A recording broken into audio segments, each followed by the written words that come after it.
Hello all, it's your girl Tiffany, Madam Luscious Black Beauty, your poetic psychic Pisces, High Priestess, aka the light that shines like a diamond, also known as your modern day nun, one whom isn't within a coven, a convent, or a covenant. I do thank you all for listening and for watching on tonight. If you would be so kind to like, share, and subscribe, it would be greatly appreciated. This is going to be another one of my story times with yours truly, poetic psychic Pisces, High Priestess. I do thank you all for listening and for watching. So if you'll be so kind to like, share, and subscribe, it will be greatly appreciated, guys. Tonight's story time is entitled Twin Towers. Okay, so of course, as always, this is all original work by yours truly, as you can see here, all 77 pages, okay, of my original work, which I always like to share with you all. Okay, also, brief disclaimer, guys, okay? No person, place, or thing spake about in the story particularly speaks of anyone specifically, okay? So I always like that to be known, because I know how people's minds wander. You try to connect dots that don't need to be connected and all other types of things, okay? All of the characters are original. They're made up by myself, yours truly, okay? So we don't have any type of misunderstandings or discrepancies in that area, guys, okay? So without any further ado, we are going to get on to tonight's story time, Twin Towers. The tale of two like souls bearing the same hardships yet living separate lives. Who knew a small town girl from nowhere could have so much in common with a little rich girl whom is a child star? One couldn't imagine the ironic, twisted collapse of twin towers whom never met. A mere coincidence, some may suspect, but the truth of the matter is a fact no one could ever expect. A beautiful, bountiful bundle of joy, born identical and anointed with greatness from birth, yet instill a malicious decision to split and switch the blessed double creation generated the generational curse that is bound to haunt the delightful duo forever. Nevertheless, the pair, never knowing their other half, dwelled in a shockingly corresponding horror in opposite lives. You see, Epiphany and Miraculous are genetically hybrid experiments formed by the United States government. The couple were both born into wealth as offspring of parents whom differ in traits. However, one of the twins, Epiphany to be exact, would suffer the unfair consequence of immediate separation, and unfortunately doomed to poverty for the remainder of her life, or so she thought. On the sacred day of July 7th, 2001, in an undisclosed, secure yet secret location, finally the moment had arrived. At 7 p.m., the 7-pound, 7-ounce lucky twins were born at last, promptly at sunset, when light and dark collide gracefully. The weather was mild, yet generously windy amongst humid temperatures. The setting was perfect, if only briefly, as the carbon copy babies bonded as they cling to one another in silence. Just then, all too quickly and precisely at 7:07 p.m., charge nurse Miss Karen Battlefield entered and swiftly removed Epiphany, whom was relocated to the nursery, where she was placed in an infant crib and under a heating lamp. Meanwhile, the proudful parents rejoiced as they cradled their specifically chosen newborn, as if without a care they were unbothered. They had just freely and willingly given up their other, now orphaned child. Ironically, little baby Miraculous began to release a faint sigh and cry as she whined endlessly for a period of time. It was as if Miraculous was somehow aware her sister Epiphany and she were no longer side by side. Strangely enough, Epiphany experienced the same symptoms as she and her sister unanimously longed for each other from separate rooms. Twin intuition, one may suspect. Nevertheless, Mr. and Mrs. Devlin spent the next couple of days with their newborn baby in a recovery room suite designated for wealthy patrons at the luxurious hospital Starlight Mercy Memorial, which catered to the rich and famous only, of course. Mr. Devlin, the heir of very high society, prestigious and wealthy family, has succeeded his elders as an extremely powerful business mogul, acquiring him the status of multi-billionaire. Mrs. Gracelyn Devlin, a divinely guided socialite whom is multi-talented, educated, and abundant in her own right. The Mrs. Beauty speaks volumes as she gracefully turns heads in every setting in which she appears. Not to mention, the classy, sassy lady compliments her husband's vast handsomeness as well, making the couple a dynamic duo. The A-list celebrity, whom is highly sought after, makes her fortune as the highest paid actress and model in the business.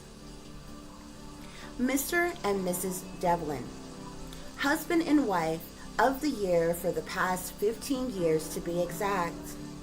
The couple wed when Millard was 45 years old and Gracelyn was 21 years old.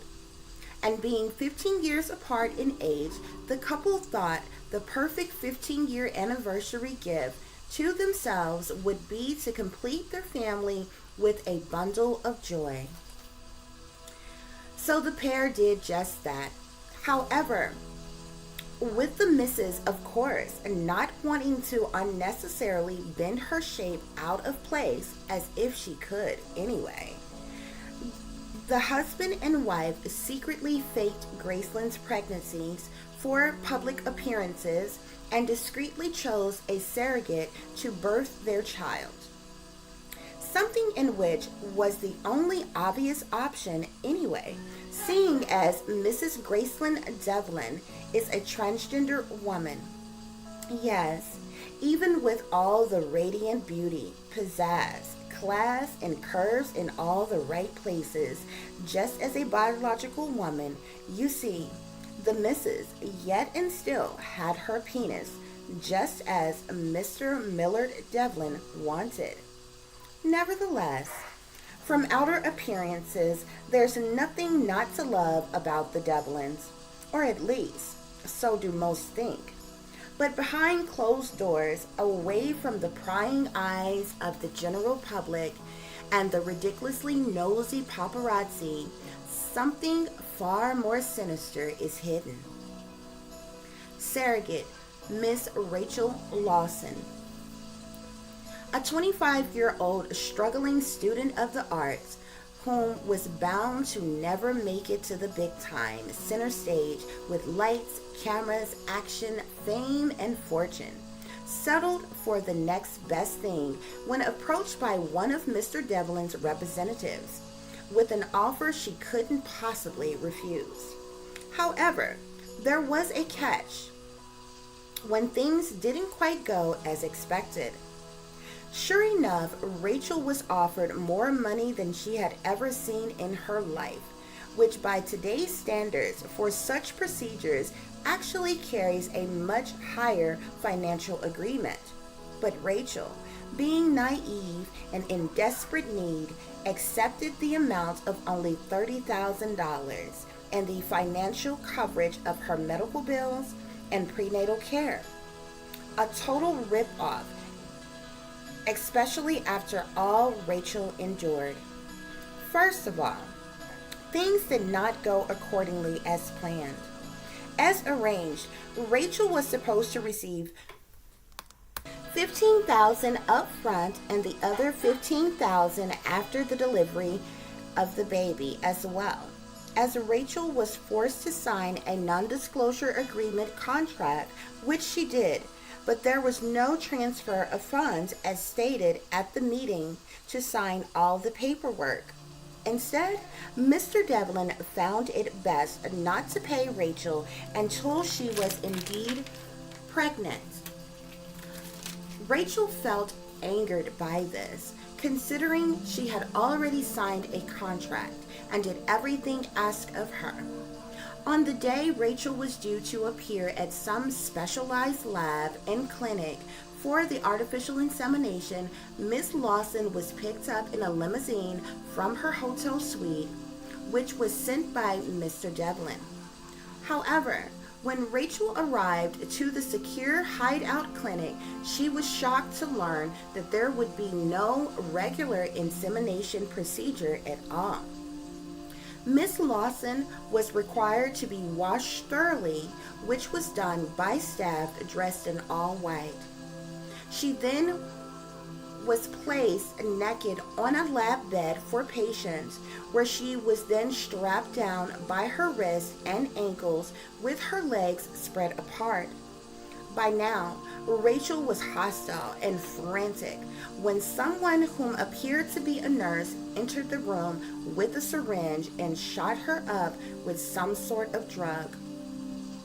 Just then, a lab tech then entered with a sterilized stainless steel case which contained specialized hybrid specimen eggs that was inserted inside of her. Rachel soon lay back still, wide awake with tears rolling down her face, but she couldn't move, paralyzed from the drugs she had been given. Not long after, Mr. Devlin entered the room draped in a black robe and said, "Is it done?" Rachel was scared to death, but helpless to free herself from what was to come next. The staff dimmed the lights, lit an array of candles, and supplied Mr. Devlin his favorite party favors, which ranged from various different drugs and alcohol. Once the stage was set, the staff were promptly dismissed. Millard indulged himself in his choice of highs as he spake frank and recklessly to Rachel, and his seemingly endless slurs. Finally, when Mr. DeVille was ready for his close-up, he profusely raped Rachel repeatedly over a period of several hours. And when the doped-up Devlin eventually grew tired, much to Rachel's surprise, the trauma wasn't over, because now she laid watching in horror as Mrs. Graceland entered the room, whom had been enjoying the view in a separate area lounge. Rachel couldn't believe her bucked eyes as her tears rapidly ran down her face.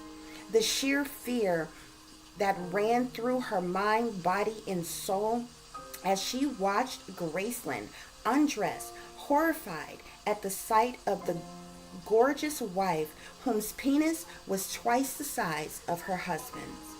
Nonetheless, no matter her beauty, Mrs. Devlin was in fact a beast who ravagely raped Rachel time and time again also.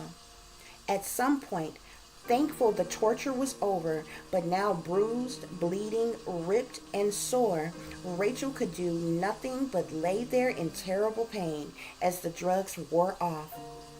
The Devlins didn't utter another word to the poor defenseless girl.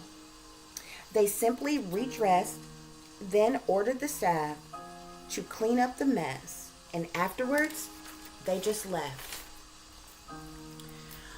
Rachel remained in the clinic a few more days while she healed. Then she was relocated to the Devlin's guest house for observation.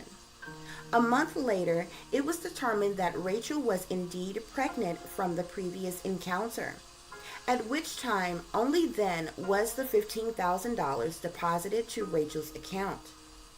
It was the saddest 9 months of Rachel's life. She just wanted it all to be over already. And now finally, that day had arrived at last. Rachel gave birth to 2 perfectly healthy twin girls, or so she thought. In fact, one of the twins were born female, and the other was born a hermaphrodite, with both male and female sex organs. Mr. Devlin was furious about the ordeal, as he wanted and rather preferred a son as his heir. In spite of Mr. Devlin's dislike of the matter, he only agreed to keep one of the children and abandon the other. Mrs. Devlin had no say in the matter and went along with her husband's desires. On the other hand, Rachel was saddened by this. Upon the birth of the twins, the Devlins excommunicated themselves with Rachel, actually having her things removed from their guest house while she was in labor. Angry at the whole ordeal altogether, Rachel thought long and hard on how to get back at the Devlins. She decided to mastermind the plan to try to blackmail the Devlins for her pain and suffering, but first, she checked her account to make sure the entire $30,000 had been deposited, and sure enough, like clockwork, it was. Now set out to destroy the Devlins, Rachel tried to figure out a way to abduct the other baby the Devlins neglected. Seeing as she was due to be discharged soon, Rachel had to think of something quick. When permitted, Rachel walked the halls of the luxurious hospital while making a mental note of everyone's comings and goings and their daily routine. Along the way, Rachel would stop by the nursery window in an attempt to locate the now abandoned orphaned baby. Strangely enough, Epiphany was set apart from all the rest of the babies and ironically isolated. But on this day, Rachel witnessed something rather interesting that bothered yet also altered her plans. It seems arrangements had already been made for poor Epiphany, and the doctor, nurse, hospital counselor, and an odd-looking couple were in discussion about the release of the child. Rachel watched closely as she eavesdropped, lurking her way closer and closer to the door to hear the conversation clearly. It seems the couple wasn't adoptive parents at all, but the owner-operators of a foster home for neglected babies. Once Rachel heard the location of the home, she took off quickly to devise another plan. On the following day, Rachel Lawson was released from the hospital and on her own. The luxurious treatment was over, and she had to find her own way home. The next 3 months of Rachel's life was the same as before she received that anonymously strange offer that fateful day. Her schooling wasn't going so well, and money was running out as stress mounted. During which time, Rachel researched several things online, one of which being the most common amount surrogates are paid. Something that totally pissed her off when finding out the average compensation amount is $50,000 to $80,000 plus expenses related to the pregnancy. Rachel was livid. She had been duped and grossly abused by the Devlins. The next task was to find out the home location of the orphan baby, a place fairly easy to locate and access. Once that was done, Rachel proceeded with Plan A.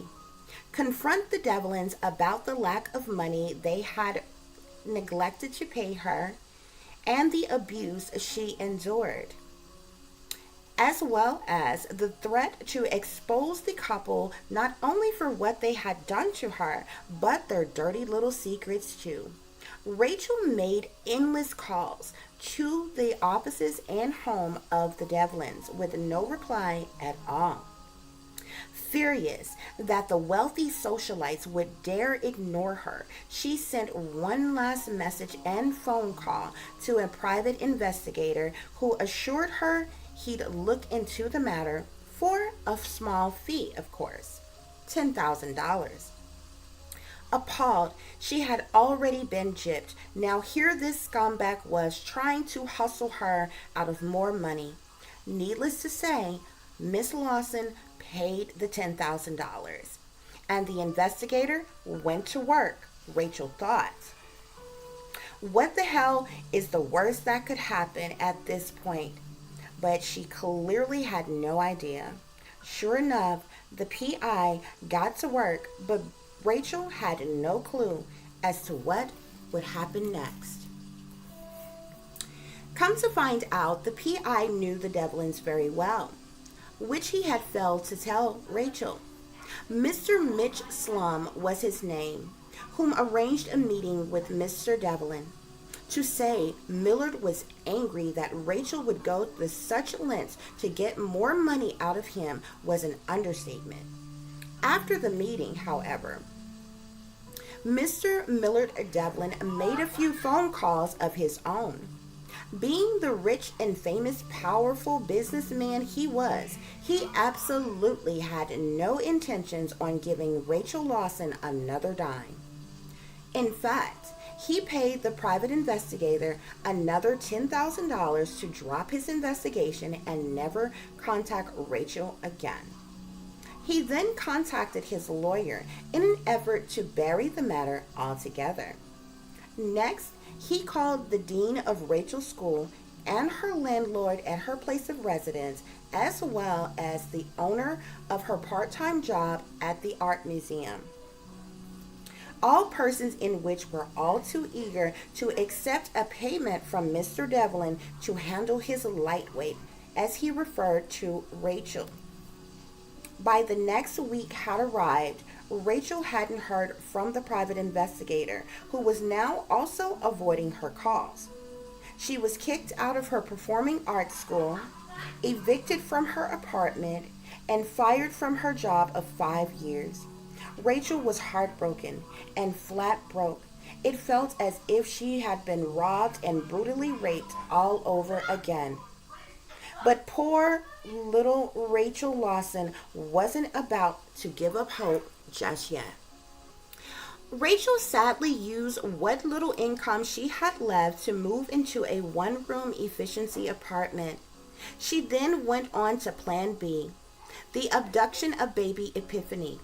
Rachel figured she'd kill 2 birds with 1 stone by seeking modest employment also.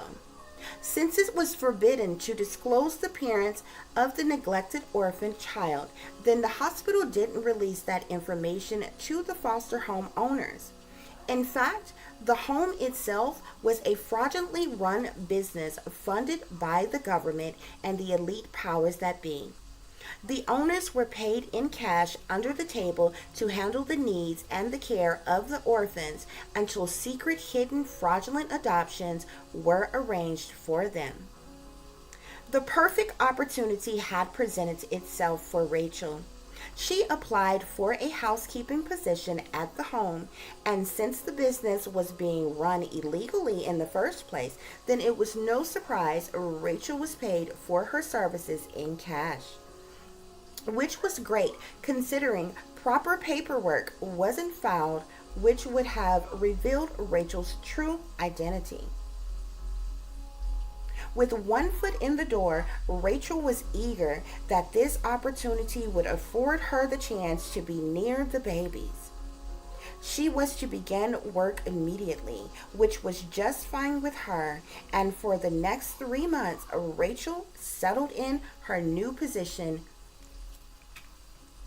being sure not to alarm the owners as she observed the babies closely. Luckily for her, each child had name tags, so it was fairly easy to identify Epiphany. After 4 months on the job, when the twins were now 7 months old, Rachel felt it was the perfect opportunity to take her chances with kidnapping Epiphany. With the cook hard at work in the kitchen, the nannies tending to the older children on the playground, and the owners closed off in their office, Rachel crept quietly towards the infant room. All the babies were asleep and no nanny staff in sight. Quickly, Rachel grabbed Epiphany from the crib, placed her in a big carrying handbag she normally kept her lunch, jacket, and umbrella in, and hurried towards the back door of the estate before anyone could notice her. In a haste, Rachel placed the bag in her car and drove away as fast as she could, briefly stopping to wave goodbye to the groundskeeper who was outside tending to the landscaping. Once far enough away, Rachel pulled over to take Epiphany out of the bag and put her in a car seat that was hidden in her trunk. Then she sped away out of the area as fast as she could. While safely on the other side of town, yet stuck in traffic, Rachel wrestled with her thoughts of what to do next.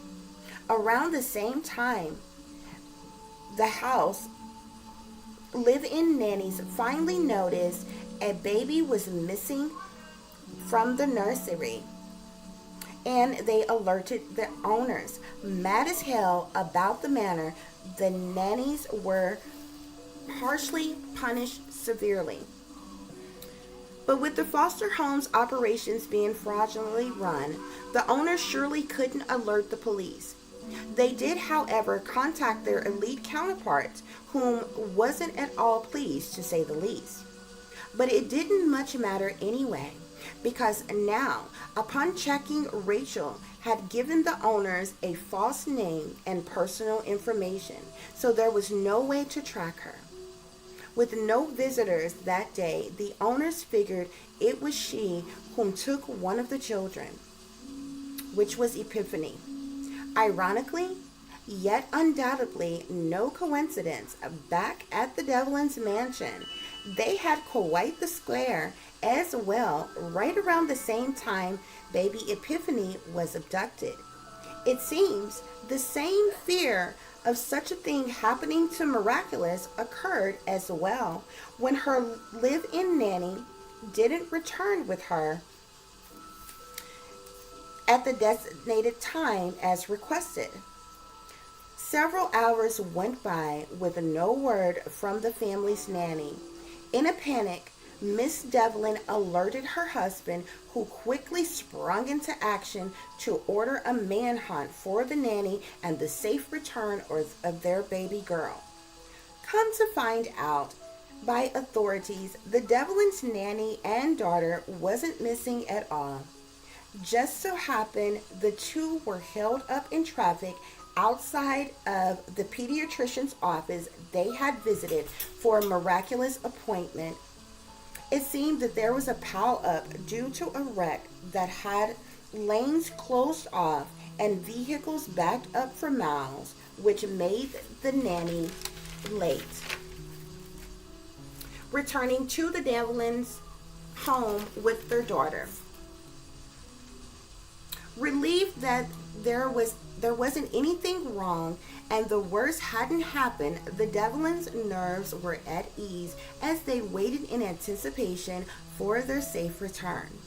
Unknowingly, however, Rachel and Epiphany sat side by side in traffic right next to none other than the Devlin's nanny and Miraculous. Despite the long wait, both the twins sat in their car seats calmly with a slight grin on their face as they peered out the window. Finally, traffic was moving again, and the women went their separate ways. Once at the intersection, Rachel made a right turn, and the Devlin's nanny turned left. All at once, both Epiphany and Miraculous, although in opposite cars, let out an awful cry of agony until they reached their destination.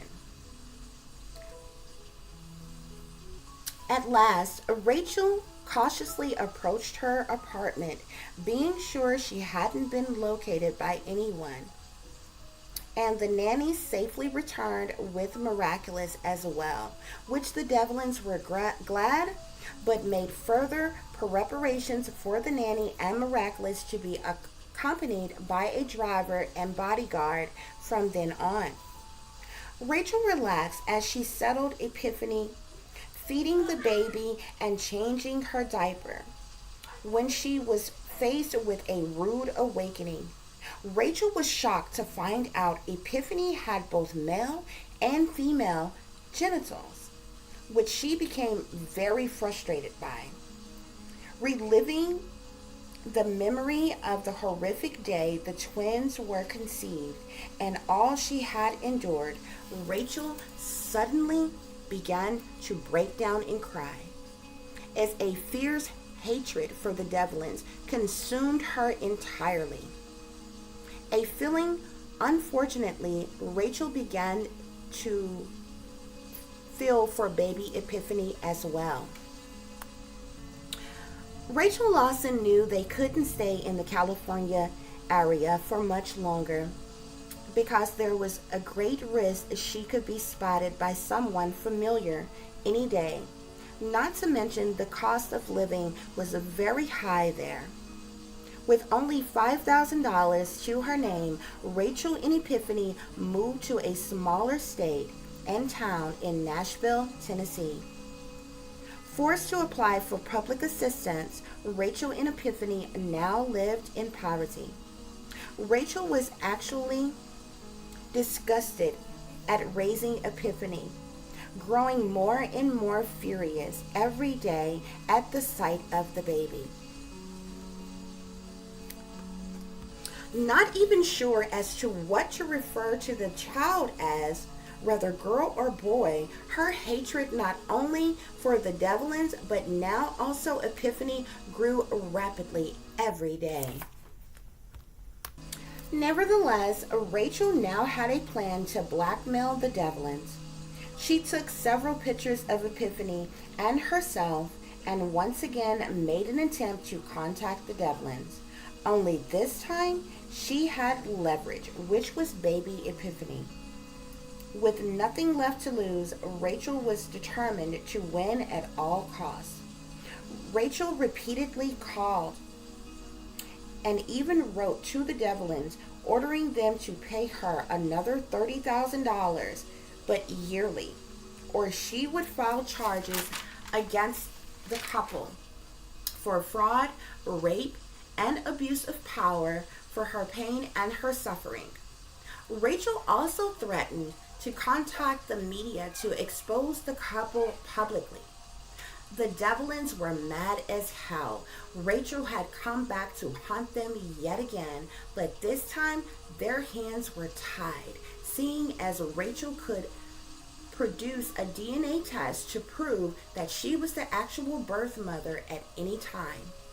This was a scandal the Devlins couldn't afford to risk getting leaked in any way for the sake of their careers. After consulting their family's attorney, the Devlins' lawyer advised the Devlins to just pay Rachel off. Millard in no way wanted to do that and thought if he could get Rachel to come back to California to sign another contract, then he could trick her and have her killed instead.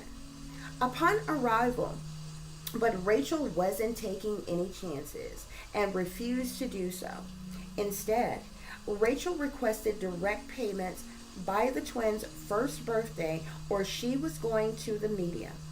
Millard Devlin reluctantly agreed, but promptly hired hackers, trackers, private investigators, and a hitman to figure out Rachel Lawson's current location. Millard also conversed about the matter to some elite prominent figures in authority and a fixer as well who know how to handle such issues. On the twins' first birthday, Rachel was shockingly surprised to have received the $30,000. Enthralled with the fact her plan actually worked, Rachel still went ahead to secure further insurance to ensure that the payments would continue to come. Rachel proceeded with the DNA testing anyway. As well did she obtain medical records of the birth and documentation of her loss of her art scholarship, wrongful termination from the art gallery museum, and the unjust eviction notice, all of which Rachel supplied the Devlins a copy of and threats to turn in all of the information if the payments did not continue. Mrs. Graceland Devlin began to despise Rachel, and as a result, the money-hungry gold digger started to unravel. Frequent arguments and loud fights rang through the Devlin mansion often. Both the Mr. and Mrs. indulged more and more in their drugs and alcohol habits, just as much as Millard spake daily with his hired help and angrily urged them to hurry up and find the bitch. He shouted. Meanwhile, with all the money Rachel collected, she didn't spend much of anything on Epiphany. In fact, Epiphany never had more than the bare necessities, the very bare minimum, if anything at all, and endured an array of abuse by Rachel, seeing as she hated the child so. After a while, a ridiculous kind of narcissistic jealousy grew within Rachel. Epiphany was yet and still the neglected orphan as she always was.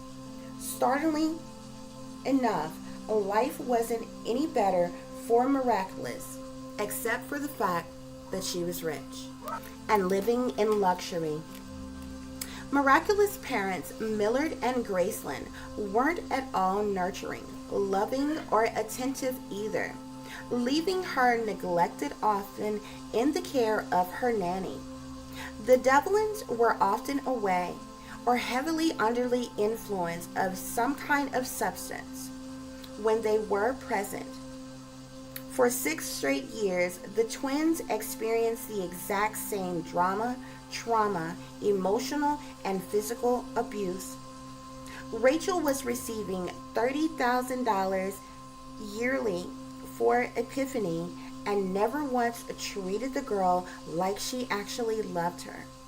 In 6 years, Rachel had received a total of $180,000, which she had hid just in case something happened to her. Rachel spent just enough to buy a home in foreclosure in a halfway decent neighborhood and to buy her a nice SUV truck. Other than that, Rachel spent just enough to cover the expenses from month to month. But by the time the twins' 7th birthday, things went from bad to worse. The twins were in their 2nd year of school by now, whereas Epiphany was in a public school. Miraculous was enrolled in a very prestigious school for the wealthy, gifted, and talented. Both the girls, although in different settings, were loners and particularly quiet. Epiphany wanted to fit in but didn't have friends and often was teased and bullied, so she was often to herself and alone. Miraculous was surrounded by very bright and bubbly children whom tried to interact with her, but Miraculous just wasn't interested at all and much rather create arts and crafts by herself. The current day is July 7th, 2008, and it should have been a special day seeing it was the twins' 7th birthday. But there was nothing exciting happening for the girls. In fact, it was the very day tragedy began for the twins. Twin number one. It was Saturday, and Rachel Lawson was up and about early expecting her recurring payment that never was deposited, something that totally enraged her. Of course, her anger was taken out on Epiphany, whom was yelled at and periodically beat throughout the day. Something was wrong, and Rachel was determined to find out what it was. Rachel invited her boyfriend over, and the pair strategized a plan on how to attack back at the Devlins. Rachel's boyfriend, Vin Humphrey, scared Epiphany. He was always staring at her weirdly. He acted nice around Rachel, but soon as her back was turned, he did strange things. Regardless, there was good reason for Rachel not receiving a payment. It seems that Mr. Devlin relentlessly searched for Rachel and Epiphany and it had paid off with the assistance of Mr. Devlin's high-profile contacts in the government. The payments were frozen until Rachel Lawson signed a contract, which she found out when she went to check her P.O. box. Rachel's blood was boiling by this point, so she focused the entire day on arranging documentation to send to the media. Rachel also harassed the Devlins throughout the day, leaving numerous messages, refusing to sign any contract unless it was mailed to her. Otherwise, she threatened to contact a lawyer and the media Monday morning. Poor little Epiphany, whom didn't understand what was going on because everything about her real parents was hidden from her. She was sad all day long and neglected as always. Rachel didn't even wish the poor child a happy birthday. All she cared about was the money, so she and her boyfriend Vin drank and smoked all day. But by nightfall, Epiphany's awful day, which felt like a bad dream, turned into a horrific nightmare. When Rachel's boyfriend Vin crept into Epiphany's room, awakening her, to expose himself to her, Epiphany's eyes were bucked in fear as Vin quickly placed his hand over her mouth before she could scream. From the startling pain of Vin pinching her chest and nipples through her nightgown, tears rolled down the young girl's face as the monster in the dark shoved his penis in her mouth. It seemed like forever in the mind of the child when suddenly a creamy substance filled her face and mouth. Epiphany gasped for air as she gagged, cried, and vomited on the creepy crawler whom came to rob her of her innocence in the night. But as Epiphany raised her head to catch her breath, she was surprised by the shadows of her mother standing in the doorway, smoking a cigarette with an evil grin upon her face. The evil pair left her, and Epiphany cried herself to sleep. Twin 2. Meanwhile, thousands of miles away, back in California, amongst the wealthiest elite, the energy within the Devlin's mansion wasn't any better for Miraculous, whom spent her 7th birthday alone as well. Miraculous' parents were away for much of the day, but people were in and out the mansion throughout the day, planning, prepping, and arranging decorations. However, not for a celebration for Miraculous, but yet another of their wild, spontaneous mansion parties. The nanny tried to make Miraculous as comfortable as possible, and she did indeed have lavish gifts left for her in her playroom, as did the cook bake her a strawberry shortcake cake. Yet, saddened Miraculous felt all alone as always. The Devlins weren't at all interested in showing her love, attention, or affection to their daughter, thinking their money was good enough to make up for their absence. Furthermore, when the couple was around, they were always under the influence of something and awfully rude to Miraculous, especially if she got in their way. Needless to say, Miraculous was groomed and trained on how to behave since she was 1 year old, so the routine was familiar to her by now, even at the tender age of now 7 years old. Nevertheless, Miraculous played a while in her grand playroom, opened her gifts alone, and had cake and ice cream. Soon thereafter, little Miraculous retreated to her room for the rest of the day, as directed by her nanny, Mrs. Mary Jonas, whom reminded Miraculous it was best for her not to get in the way or anger her parents, whom were due to arrive at any moment. Mrs. Jonas also prompted Miraculous that she would be back later to groom and ready her for the evening engagement. 6 p.m. The Devlins arrived home, and instantly the drama began to unfold.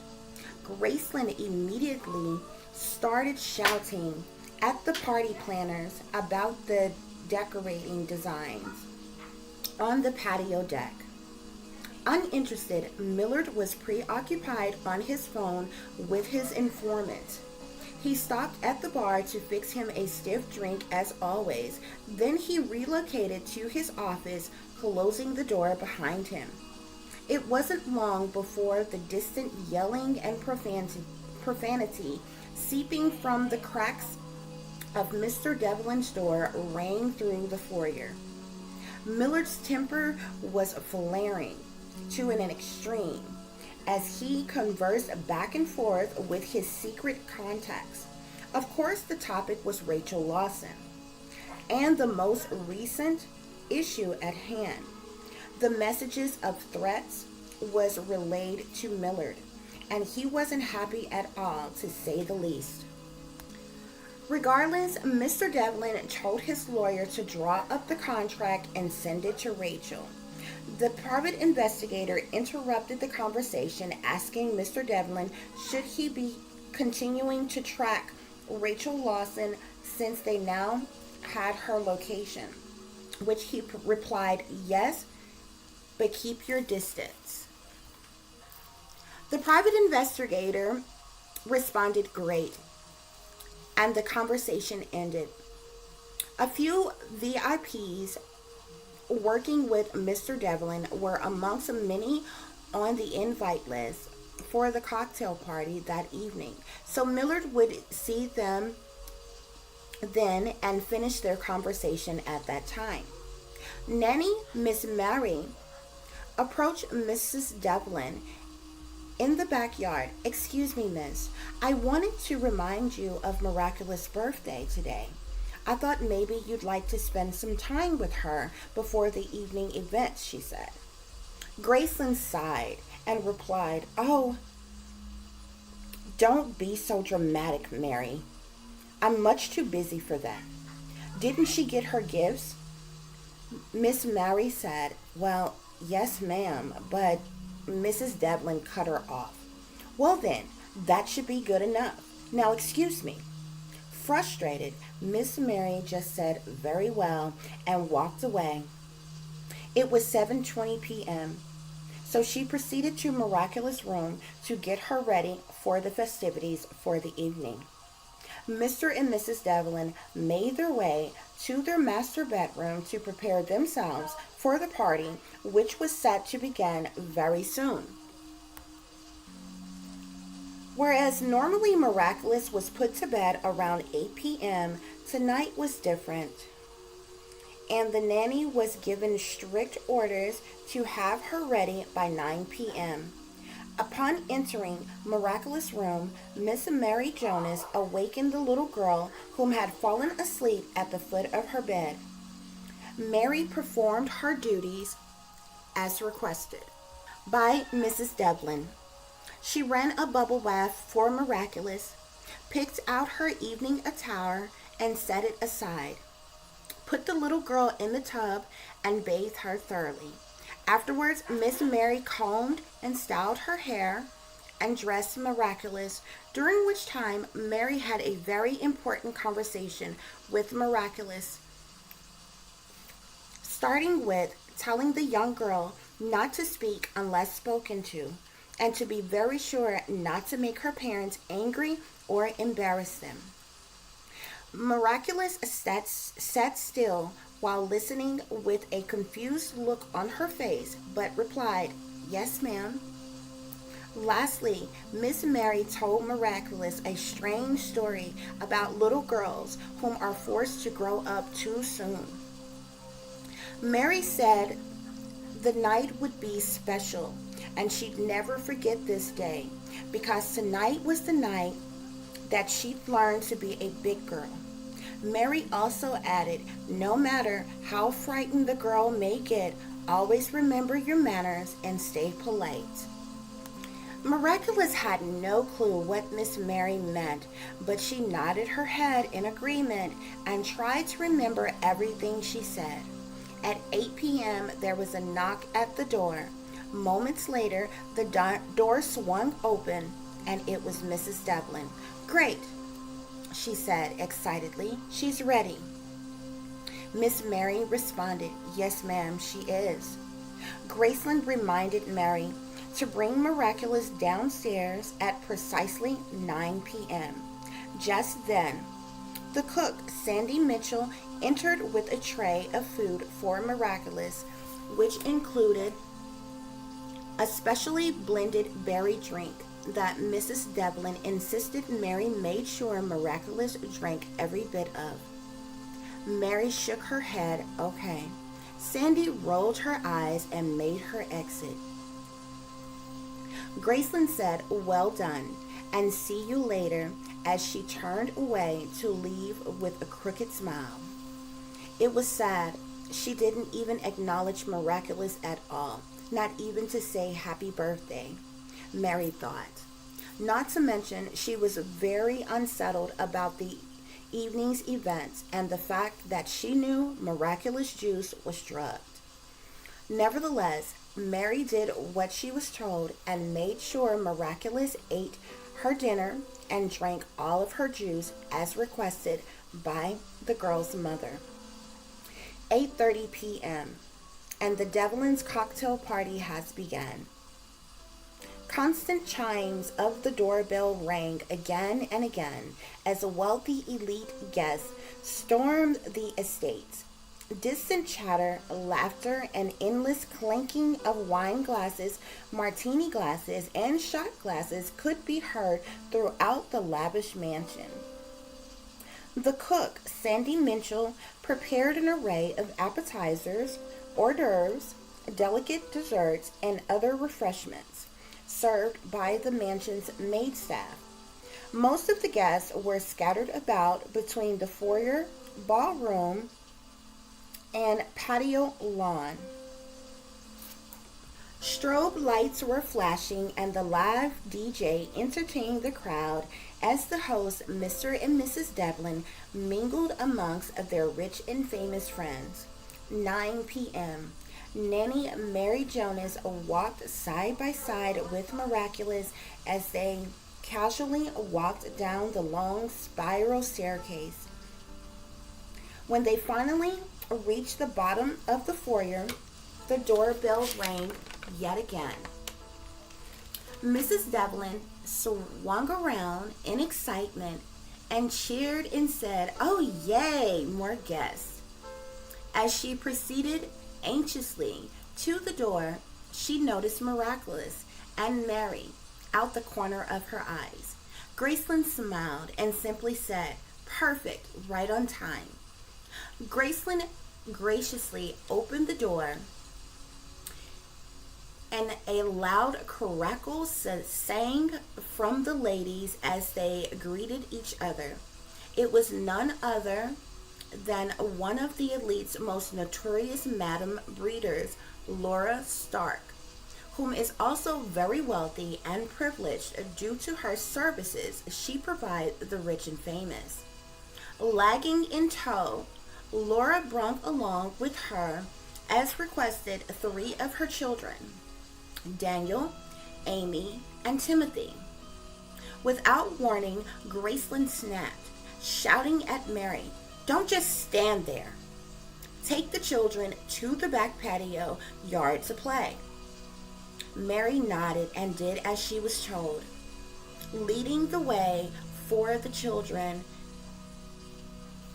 as all the guests gawked and stared at them. Miraculous, Daniel, Amy, and Timothy all seemed to have the same gloomy-eyed, drowsy look, so Mary suggested to the kids to run around and play while she go fetch them water and snacks. The kids danced around the lawn large fountain and played on Miraculous mega-sized outdoor play center, while the adults partied, mixed and mingled all night. Around 10:15 p.m., Mr. Millard Devlin gathered several of his occultist buddies for a brief meeting in his office. In attendance was politicians Mayor Vincent Bloom and Governor Albert Jennings, CEO Bobby Coleman, and Danny Sanders, music producer Andy Long, and movie director Lorenzo Simmons. With stiff drinks in hand and cigars ablazing, the men indulged in some cocaine use while in open discussion. It came as no surprise to Millard Devlin that amongst the topic of conversation was in reference to his daughter Miraculous, which CEO Danny Sanders, as well as Mayor Vincent Bloom, made a point to compliment her beauty. Mr. Devlin was all too eager to agree as he replied, "Yes, indeed. I will be sure to introduce you all to her later." "Great, looking forward to it," Governor Albert Jennings said with a creepy, sadistic smirk on his face. Bobby Coleman took the moment of eerie silence to insert himself in the conversation by asking Millard Devlin about his ongoing little problem, which was in reference to Rachel Lawson and the orphaned twin. Before Millard could utter a single word, Mayor Vincent Bloom interrupted by suggesting the scandal need to be handled quickly, which all in attendance agreed. Millard paced the room back and forth before stating, "Well, guys, I have a very reliable private investigator source and some contacts within the CIA tracking the bitch. Also, including his lawyer is handling the contract being drawn up as they speak." "Yes, that's good," billionaire movie director Lorenzo Simmons said, also adding, The sooner Millard could get her under a contractual agreement, then that would prevent her legally from coming forward with any evidence. Exactly, CEO Bobby Coleman blurted out. And then we can get our guys to eliminate the whore for good. Millard Devlin anxiously agreed, but couldn't refrain from wondering aloud, what about the kid? Producer Andy Long said, well, we could either eventually put the kid to good use underground and get rid of her altogether, too. All the men agreed and swore by their brotherhood oaths to keep the matter secret and amongst them. The highly intoxicated gentlemen laughed aloud and finished powdering their nose before returning to the party. As the group parted, Danny Sanders made mention to Millard. So what time does the after party begin? Millard smiled and rubbed his chin while patting Danny on the shoulders, then said, how does around midnight sound, my friend? Danny and the other men excitedly said, sounds like a great time for a play date. The sliding doors opened to the entrance of Millard Devlin's office as the men walked into the foyer of the mansion. Just then, the group of the men met with Madame Laura Stark and Graceland Devlin. Always a pleasure to see you, Madam, Mayor Vincent Bloom said, as he handed Laura an envelope that contained $45,000. Laura replied, the pleasure is all mine, Mr. Mayor. Great, Mayor Bloom said, and you're looking ravishing as ever, Graceland, the mayor added. Well, thank you kindly, sir, Graceland replied. The group of the men already aroused, undressing the ladies with their eyes. Director Lorenzo Simmons exclaimed, we are looking forward to seeing you both in the hot tub later. Graceland and Laura chuckled as they pranced away. We wouldn't miss it. Graceland, Laura, and a few other high-profile socialites gathered in the lounge for some party favors of their own. The multitude of drugs and alcohol was a free-for-all in attendance, so by now, everyone was under the influence of something. Many of the guest rooms were already occupied with plenty of sexual and ritualistic satanic practices of all kinds. All the staff were relieved of their duties and dismissed to the guest house, for the exception of the nanny, whom was responsible for looking after the children. Nanny Mary Jonas was ordered to change the children into their swim attire and have them in the pool area by midnight for their hot tub party, in which she followed orders as always with a little assistance of Graceland, who insisted Mary take an ecstasy pill to loosen her up a bit. Both Mary and the children were kept diluted with a substance laced in their drinks throughout the night as well. Meanwhile, they were more relaxed with being groped, fondled, and sexually harassed throughout the duration of the party. Mary and the 4 children retreated to Miraculous Room and changed their clothes as requested of them. Then they promptly returned to the pool deck. Mary permitted the children to get in and play until further instruction from Graceland. 12 a.m. midnight.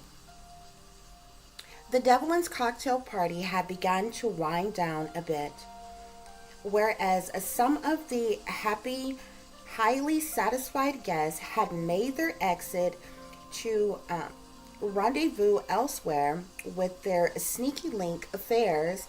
They departed with and other severely intoxicated guests preoccupied in several of the mansion's guest rooms for their own private parties of threesomes, orgies, drug-infused BDSM fetish fantasy fun, etc., the Devlins were hosting a private VIP party playdate of their own. Those with special invites gathered together at midnight on the back patio for a hot tub after party, which included Mr. and Mrs. Devlin, Laura Stark, Mayor Vincent Bloom, Governor Albert Jennings, CEOs Bobby Coleman, Danny Sanders, producer Andy Long, director Lorenzo Simmons, and his wife Susanna Simmons. Also, when prompted, Mary Jonas produced the 4 children as directed. It didn't take long before the VIP guests and others stripped off their clothes, hopped in the hot tub, and of course the group couldn't do without their party favors of drugs, alcohol, and the young children, whom was forced to join them in this freak fest. The adults made out with each other, swapping from one partner to another, eventually engaging in sex of all kinds right in front of the children. Between the group's drug, alcohol, and sex-crazed binge, the children were passed around the hot tub like Raggedy Ann dolls. Mary Jonas was even forced to participate when producer Andy Long forcibly sodomized her. There was men on men, women on women, men molesting and forcing the children to perform oral sex, not to mention each of the men had their turn with all the women, while the women sat back and laughed as the young children were taken advantage of. This was a heartbreaking and shocking reality for Miraculous, the beginning of the end of her childhood. Sadly, Laura Stark's kids was used to this kind of abuse, as she made them available to elite, wealthy people in power for a small fee, of course, of $15,000 per child. Madame Laura Stark, also a breeder for the elite. She has had several children she sold to rich and famous for various reasons, like satanic rituals, blood sacrifices, sex slaves, satanic ritual abuse, as well as adoptions. Madame Laura Stark pimps out her own children that she chooses to keep. As well does she sell her breast milk and her children's blood to very powerful people. In fact, Laura provides an array of sexual services, even to wealthy men whom have kinky fetishes of being adult babies and desiring Laura Stark to play their mothers while she changed their adult diapers, breastfeed them, and even spank them. Laura actually find it rather interesting just how many wealthy, powerful men behind the scenes like being dominated by women whom play their mothers, something in which stems from childhood trauma of their own, which they endured gross abuse from their mommies. They later grew a sexual fascination for. 3 a.m. And finally, the sick encounter was over. Mary was ordered to put Miraculous to bed, whom by now was crying profusely and complaining of her throat hurting. Mary eagerly did as she was told, as she too was desperate to get away from her abusers as well. Although Mary served as a nanny for Miraculous, she was in fact a sex slave whom was lured by the Devlins when she was 20 years old to their mansion with the promise of a lucrative, high-paying job. Mary assisted Miraculous by getting her some medicine for her sore throat and managed to get the little girl to bed. Laura Stark rounded up her children as well and bid the Devlins a good night as she and the children entered their limousine, which was waiting for them. Mr. Devlin and the other VIPs chatted and raved about the good time they had before bidding Mr. and Mrs. Devlin a good night, then departing in their separate luxury vehicles. Satisfied the party was a success, Graceland and Millard retired to their master bedroom to shower before they went to bed.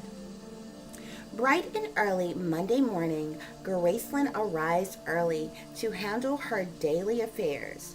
Mary prepared miraculous for the day and escorted her to breakfast. Millard set out to handle some important business at his office, and upon arrival, Millard's lawyer was waiting on him. Mr. Devlin apologized for keeping Mr. Johnny Bush waiting as the pair proceeded to Mr. Millard's office. Mr. Bush informed Mr. Devlin of the most recent arrangements made concerning his ongoing problem, which included the contract he prepared and sent to Rachel Lawson. Mr. Devlin wasn't at all pleased with being blackmailed, but he continued to go along with the setup in an effort to eventually eliminate the problem altogether. As the gentleman spoke, Mr. Devlin received an email of the scanned and signed contract document from Rachel Lawson, whom was yet and still threatening a huge public scandal of the release of information if the payments stopped again. But because of the inconvenience, now Rachel Lawson was demanding $36,000 for the payment being delayed. Furious, Millard shouted at his lawyer to release the damn funds. He then called for his assistant to get his private investigator on the phone. Johnny Bush excused himself to handle the funds transfer.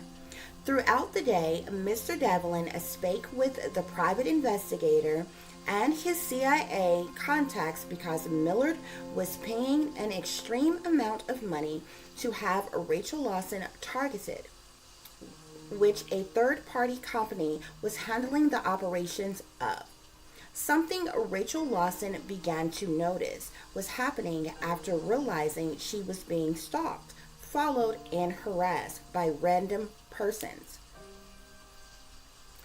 When Rachel finally received delayed payment, she and Epiphany packed up and moved yet again. Relocating became a frequent habit. The more and more Rachel felt uneasy about their surroundings.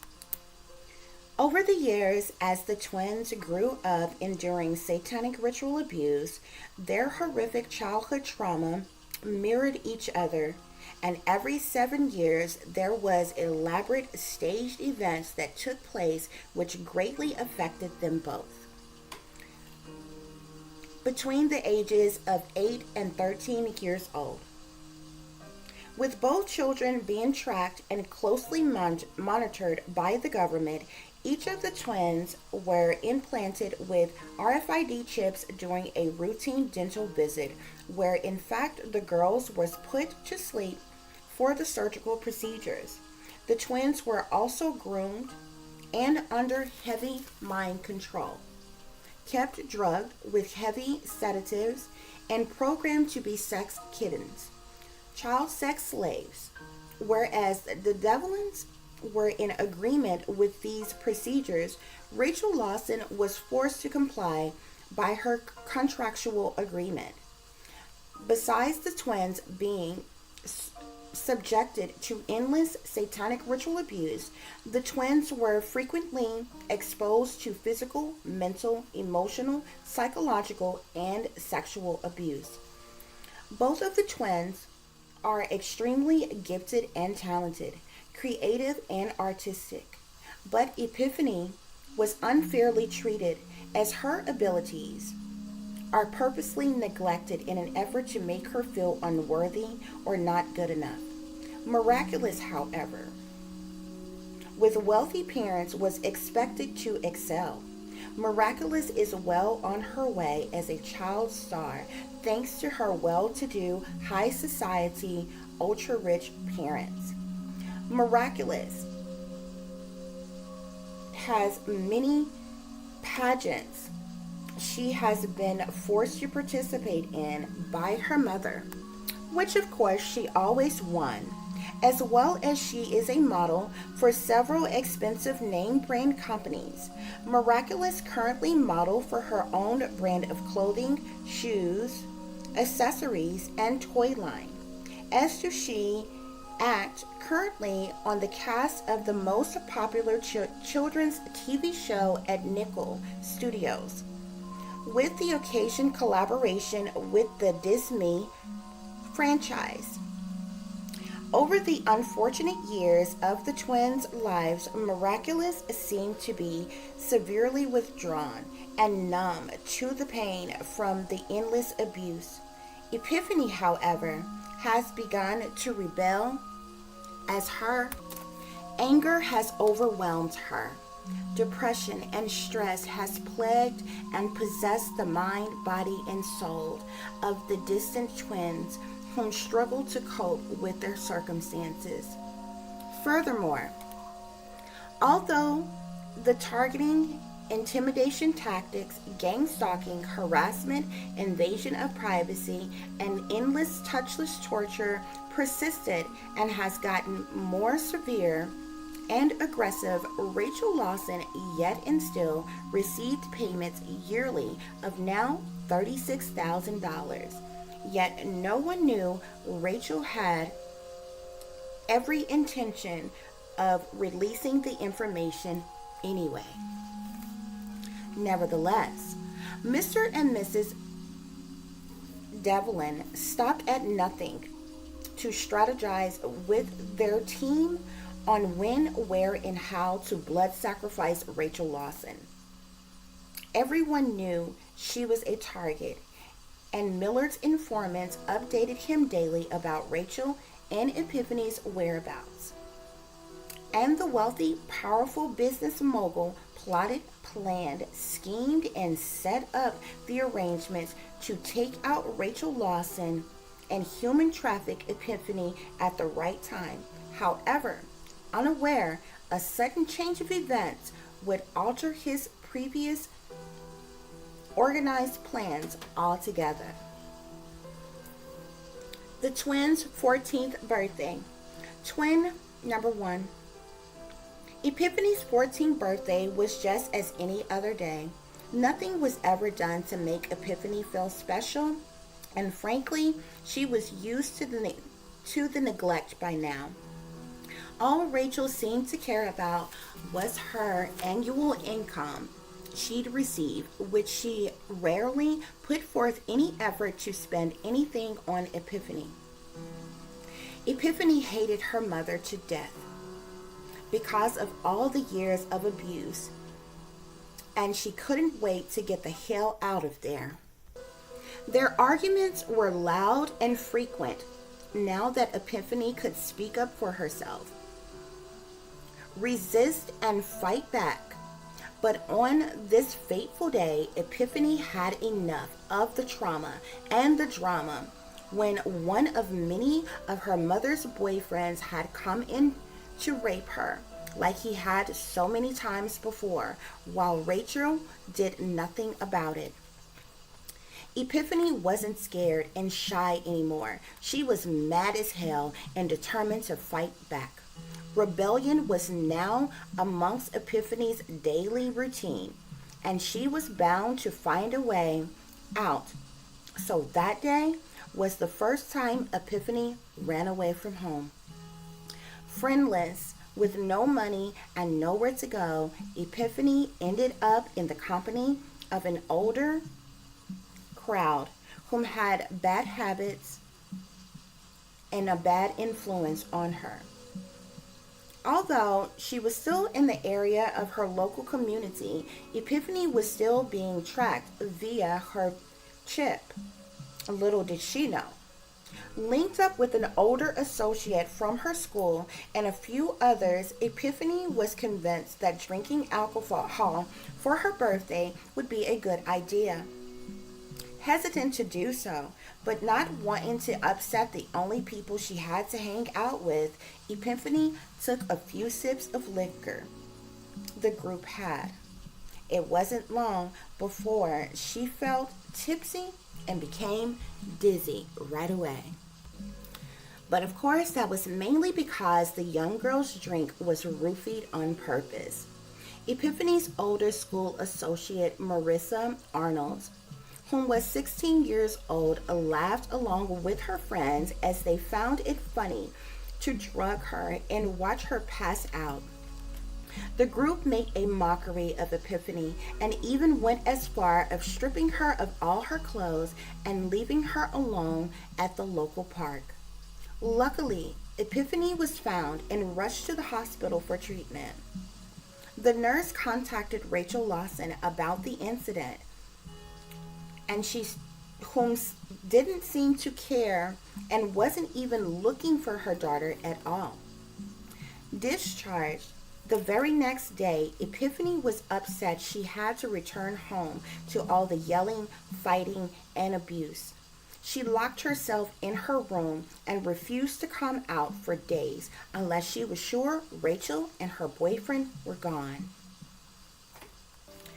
Twin 2, Miraculous, however, had become a bit of a spoiled brat. With a birthday in the middle of summer, she was eager to have fun every chance she got. Although her parents were yet and still neglectful and abusive, Miraculous had an endless supply of money and seemingly got whatever she wanted. After all, she learned from the best, if ever there was a problem, to just throw money at it and move on. Miraculous was very intelligent for her age, and she had no problem making sure mommy and daddy paid for all of her pain, suffering, and luxuries. As always, it was Nanny Mary whom tended to all Miraculous needs. Cook Sandy prepared a feast of treats for the young girl, and she was showered with expensive gifts as always. But today, Miraculous was having her very own pool party she called a Splish Splash Birthday Bash. Many famous celebrity and rich and powerful people's teenagers were to attend the party. So the morning was jam-packed with catering crews and party planners setting up decorations and entertainment for the afternoon celebration. The evening engagement would include swimming, teen celebrity entertainers, magicians, a live DJ, a foaming, bubbly, bouncing magic castle, go-kart riding, miniature golf, and an array of games and appetizers such as ping pong and pizza, amongst many other activities arranged for the black and white checkerboard fairy tale magic themed party. Each guest attending were asked to dress in their favorite character in swimwear. Miraculous costume's choice is Minnie Mouse. Her attire was custom made just for her, which featured a black and white polka dot two-piece swimsuit with a lace see-through pink flare dress, a huge pink bow with Minnie Mouse ears attached headband, and sparkling black and white Minnie Mouse flip-flops which also had a pink bow attached to the top of the sandal. Miraculous also had her own makeup artist, nail tech, and hairstylist who would also attend the party to pamper the other girls. Miraculous was overly excited as the function was bound to be eventful. With an unlimited budget, the get-together roughly cost in the range of $1.5 million. Mr. and Mrs. Devlin would, of course, be in attendance, but wasn't at all interested in handling the details of the event, so that was all organized by hired help. In fact, the couple spent the day indulging in their sinful pleasures, which had them loaded by midday, yet eagerly anticipating entertaining and mingling amongst the adults attending the celebration with their kids, whom they would amuse in the mansion's lounge.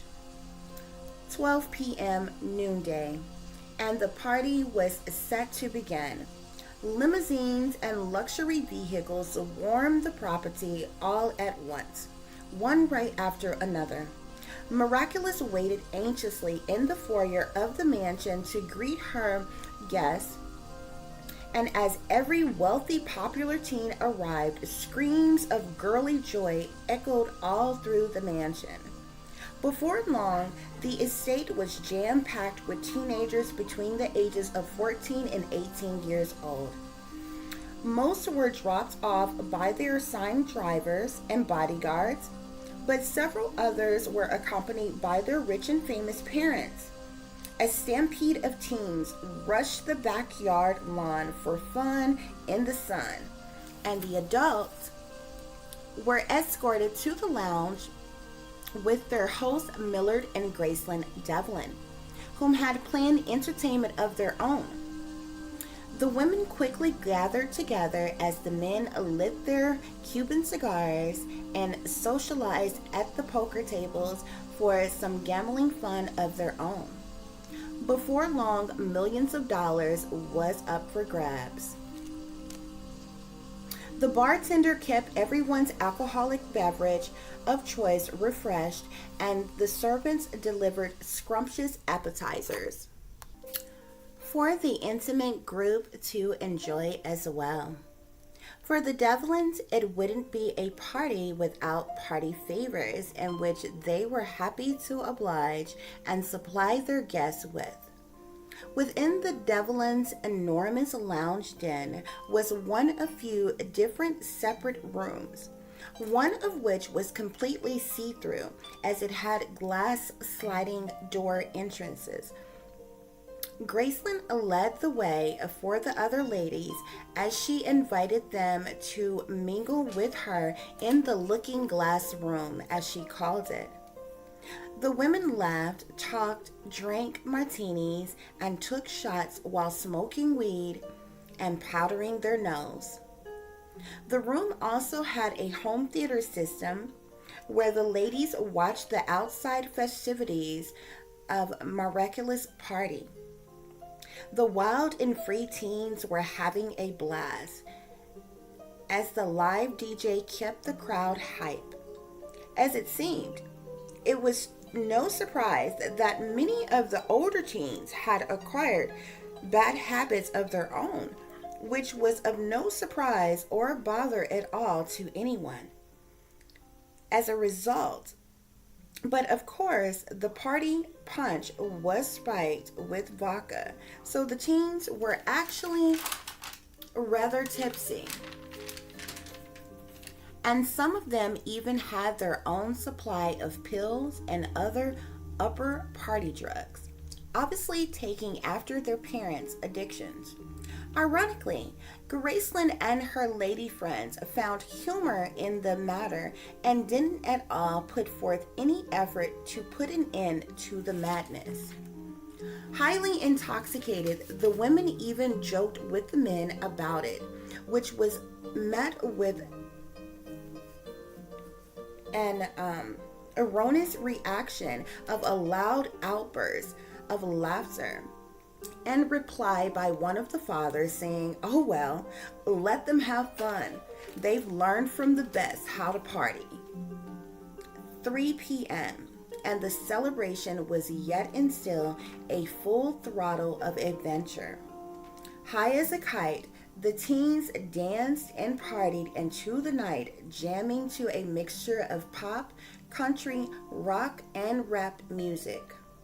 Around 6 p.m., many of the teenagers whom were dropped off were recovered by their bodyguards to return them home.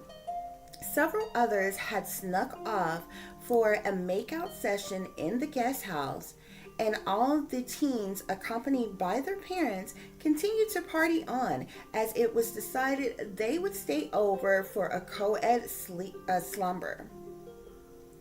At about 8 p.m., all the hired help wrapped up to depart the premises. Meanwhile, the mansion staff and the cleaning crew proceeded to clean up after the party. The rambunctious teen partiers were still wired up, even though they had dwindled down to 10 in their gathering. Full of energy, the small crowd raced each other upstairs to change into their pajamas before retreating to the home theater room to watch a movie. On the other hand, the happy wanderers' parents were beyond plastered at this point and had become rather frisky and touchy-feely with one another. While the men at first were preoccupied in a hot pursuit, high-stakes game of poker, it was the ladies, eager to make themselves more comfortable in their erotic orgy with one another. Besides, as far as the other ladies were concerned, Graceland had enough dick for all of them, without the assistance of their husbands. Things was definitely steamy, hot and heavy by the end of the guys' games, and they finally realized what was happening. It wasn't long before they got in where they could fit in, frequently swapping wives. Nevertheless, the group of them weren't at all discreet about what they were doing, so the moans and the groans lingered loud enough for anyone walking by the lounge to hear. The teenagers laughed aloud as they munched on popcorn while enjoying their movie. By the ending credits of the film, feeling anxious, two of the teen siblings went to find their dad to ask him for more cocaine, as by now the two were fiending. While walking the halls of the mansion, peering in and out of different rooms, looking for their parents, they ran into Nanny Mary, whom asked them if they were okay. "Yeah, fine," they replied. "Just looking for my dad," 16-year-old Sammy said. Mary responded, "They're in the lounge." But of course, she also added she didn't think that they should go in there. The pair walked off and shouted, "Oh, it's okay. We've seen it all before. Thanks." Mary shook her head and went about her business. When Sammy and his sister Sarah reached the lounge, they didn't bother knocking and walked right on in. Plenty of drugs, alcohol, and other paraphernalia was sprawled about, so the teens helped themselves. Sarah got Sammy's attention and said, "Hey, look, check it out." The teens giggled and pulled out their phones to record as they watched the group of the parents get it on. Sammy was shocked to see Graceland had a penis and laughed loud enough to get everyone's attention. Sammy's dad got up butt naked, dick slanging, as he walked out the glass room. Not at all mad, Sammy's dad, Samuel, say, "Hey, what's so funny, boy?" as he grabbed him by the neck and pulled him in for a sweaty hug. Sammy and Sarah both replied, "Oh, nothing. We just wanted some coke." Samuel responded, "Oh, well, y'all acted like y'all seen something you liked. The coke is on the table." Sarah said, "Yeah, we seen it." But yet and still, with a grin on his face, Sammy asked his dad how Graceland had a penis. Samuel laughed aloud as he took a shot and said, "Oh, I see. So that's what you were looking at, huh?" Well, that's a long, long story, son, he joked as he looked down and snorted him a line of coke himself. Well, I be damned. Looks like your Peter is talking, boy, Samuel shouted. Sammy had a hard on, and his dad suggested, why don't you come on and join us since you're so interested? Besides, your mom would be proud of you. Sammy smiled. Yeah, okay, eager to follow his dad's lead. Sammy's father, Samuel, turned him out when he was just a boy, and Sammy's mom, Karen, had been sexually involved with him since before puberty. Sarah got the same treatment, but she was far more interested in getting high at the moment. Samuel and his son eagerly rejoined the orgy, and the other parents were anxiously excited to include him. Sarah made her a hefty party pack and went to find the other teens, but she couldn't stay quiet about what she seen. Although used to being groomed, molested, and raped over her years, then learning it was a lot easier and less painful if she just sat back and at least pretended to enjoy it. But in all her 14 years, Sarah had never seen a transgender. Well, at least undressed and naked. So as soon as Sarah got back to the home theater room, she blurted out to Miraculous, "Hey, why didn't you tell me your mom had a dick?" Embarrassed and shocked, Sarah yelled out such a thing. She replied simply, "I don't know. Didn't really think it mattered." Sarah said, "Yeah, I guess not." But the other teens hysterically laughed and asked Sarah jokingly, "So how do you know? Did she show you or something?" Sarah said, "Hell no," while snorting her pack.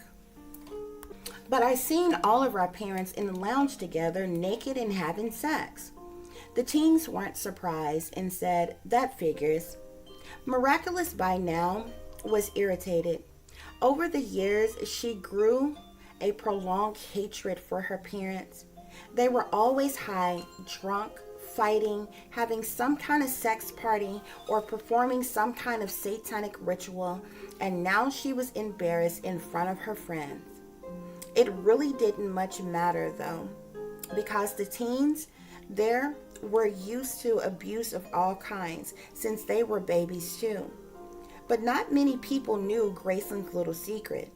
Sandra asked Sarah, "Hey, where is your brother?" And Sarah replied casually, "He stayed to have fun with our dad." Okay, Miraculous thought, it's getting late. So she suggested to the others that they try to sneak upstairs before their parents all attempted to force them to join in too. Everyone agreed, but a few of the older teens wanted to stop at the lounge and the bar to grab more drugs and booze to drink. The other 16s hurried up the spiral stairs to Miraculous' huge, luxurious room, and the three others pranced their way to the lounge.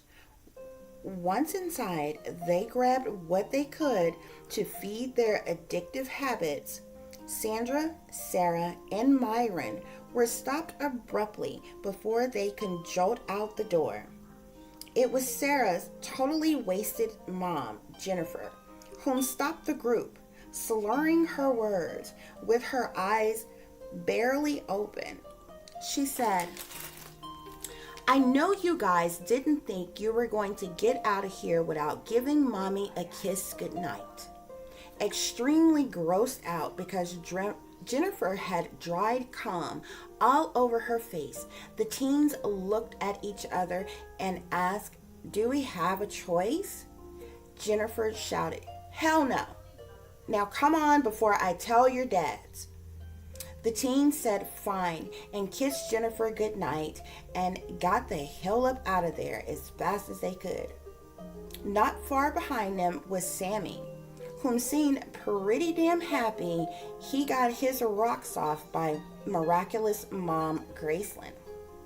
Sammy was one of the weird few who got off on and enjoyed what was actually abuse. Sarah told him all the time, "Ugh, you're just like Dad." Every time he crept in her room late at night, back up the stairs in Miraculous' room, they all snuggled up in their own comfy sleeping bags and pallets Nanny Mary made them while sharing their childhood horror stories with each other. Wow, what a way to end my birthday, Miraculous thought, as she announced she had a pounding headache. Mitchell all of a sudden, and all too quickly, offered Miraculous a strange-looking pill, saying, "Here, take this." So Miraculous did, not wanting to disturb her nanny, but it wasn't long before that little pill knocked Miraculous plumb out. The boys, Arlen, Mitchell, Sammy, Marlon, and Billy, tipsy and high as a kite, thought it would be funny to play a prank on Miraculous. The girls, Sarah, Sandra, Daisy, and Tabitha, didn't think that was a good idea since she didn't feel so well. "Y'all are no damn fun," the boys said.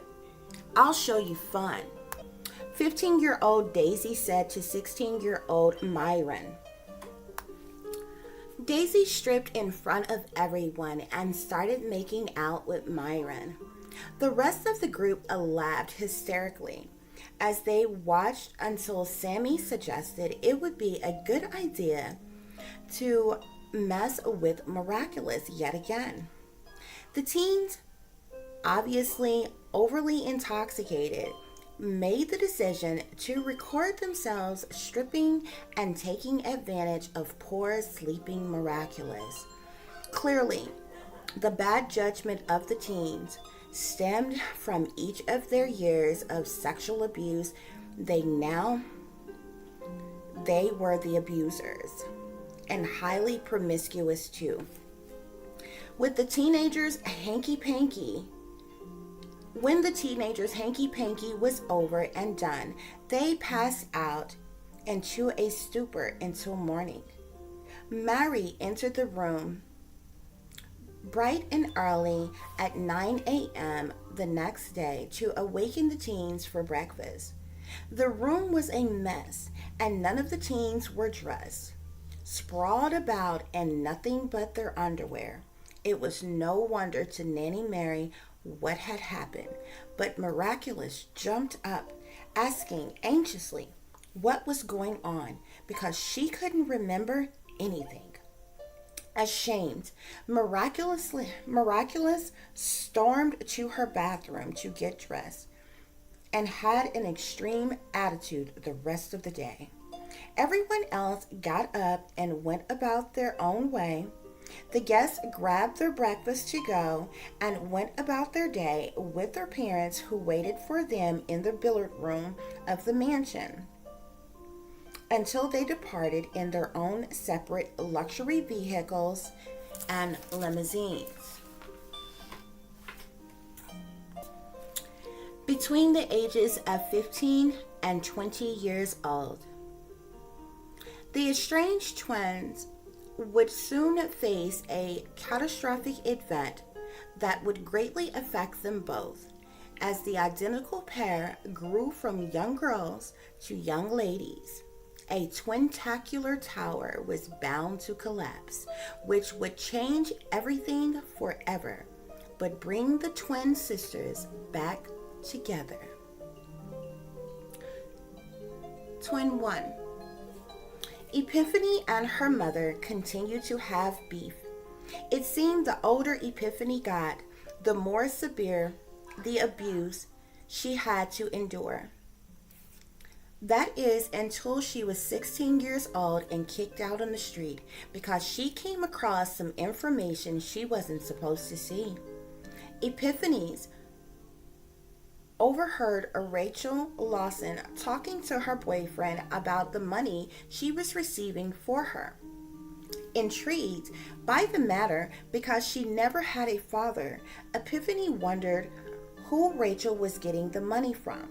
So she began digging around, searching and looking whenever Rachel and her scumbag rapist boyfriends wasn't around.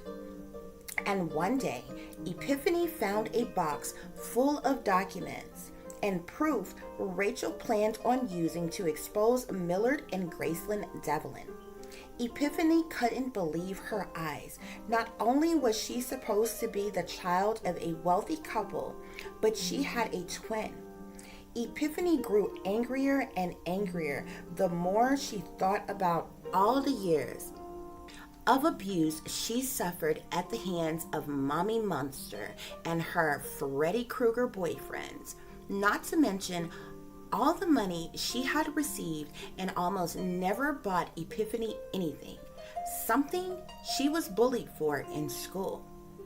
By now, Epiphany was a ticking time bomb waiting to explode. She stole the box of documents and buried it to obtain a later because Epiphany decided she was going to expose them all for what they had done and all of her pain and suffering.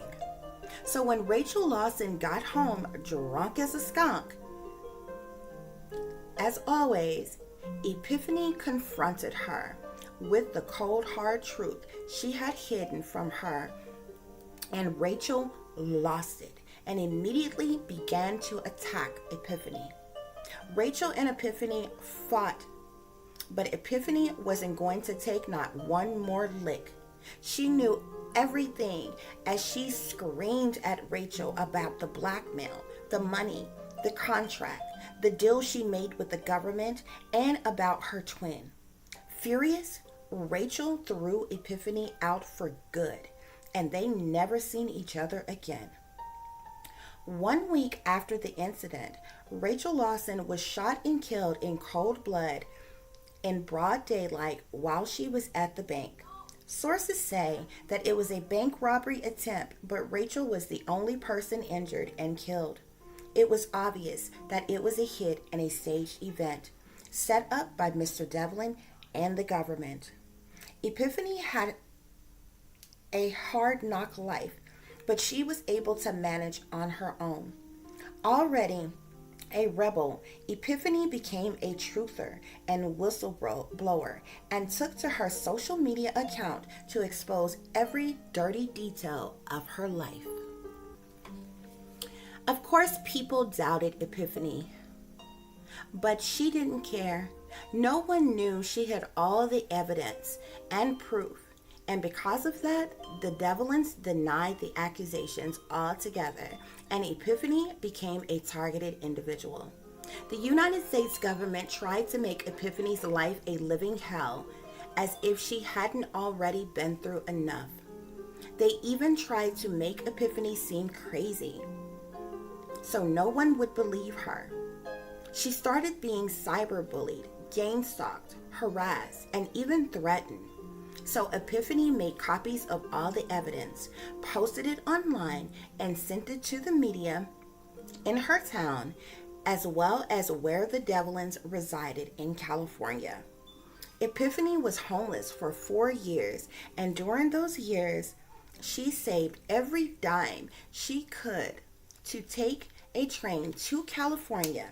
But something big was about to happen poor Epiphany didn't see coming. Twin 2. Miraculous, already earning her superstar status, continued on to becoming the most popular celebrity within her age group. With non-stop modeling, fashion shows, and acting roles, Miraculous was often busy and booked, something in which caused tensions to flare as Miraculous and her mother Graceland often bumped heads.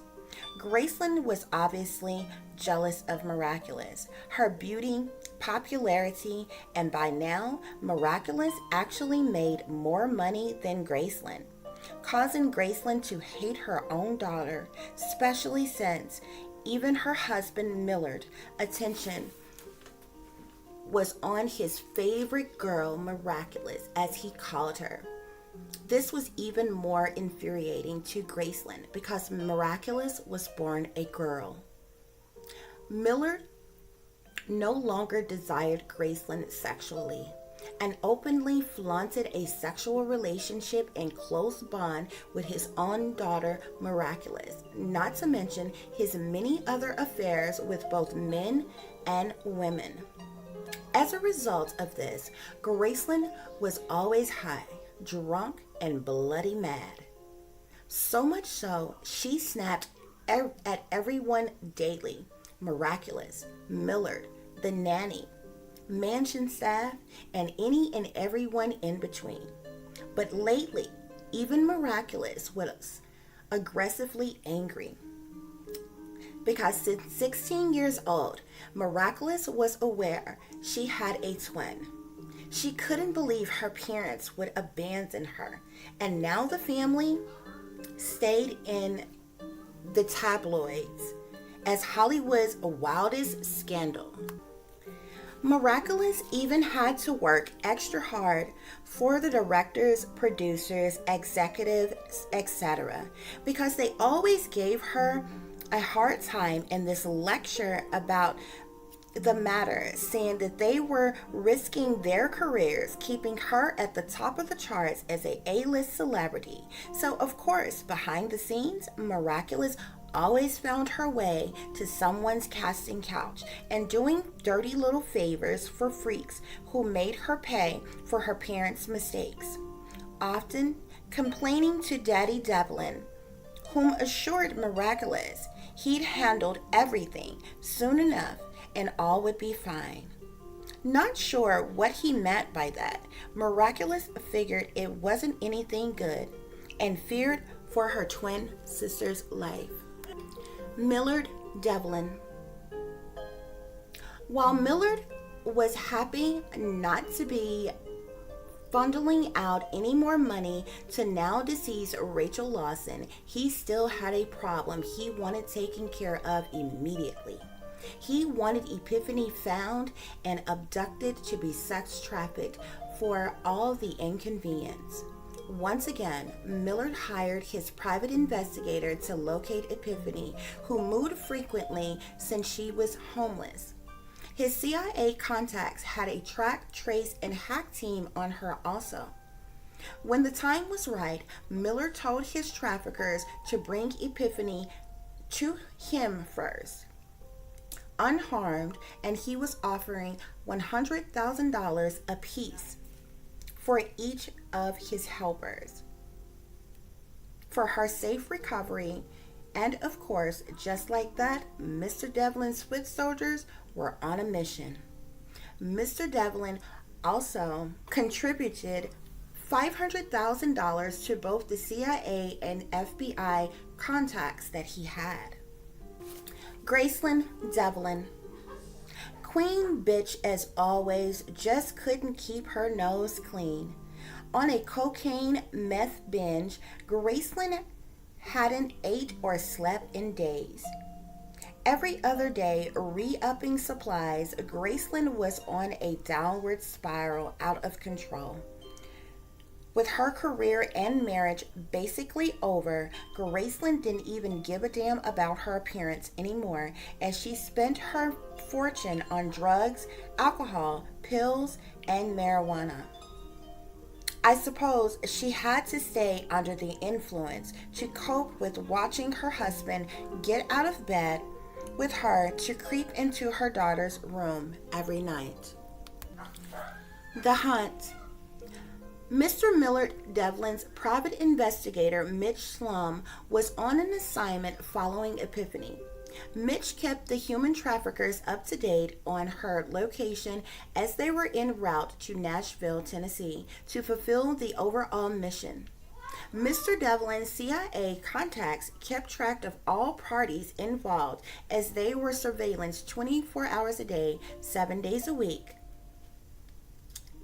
by the government agents in the top secret mission Operation Twin Flame. Showtime, February 20th, 2021 at 11:11 p.m. Epiphany exited her job at Hurt's Donuts coffee shop and proceeded to walk to her hotel room, which was only about 4 blocks away. Preoccupied on her phone while she walked, Epiphany wasn't as attentive to her surroundings as she normally would be. Almost there, with only 2 blocks left to go, Epiphany stopped at the crosswalk as passing cars drove by on their green light. Although in a high volume area, traffic was light and the town was eerily silent. But regardless to how strange the night felt, Epiphany went on to hurry to get to her room as fast as possible. But just as she stepped off the curb, speeding out the alleyway was a black, unmarked van.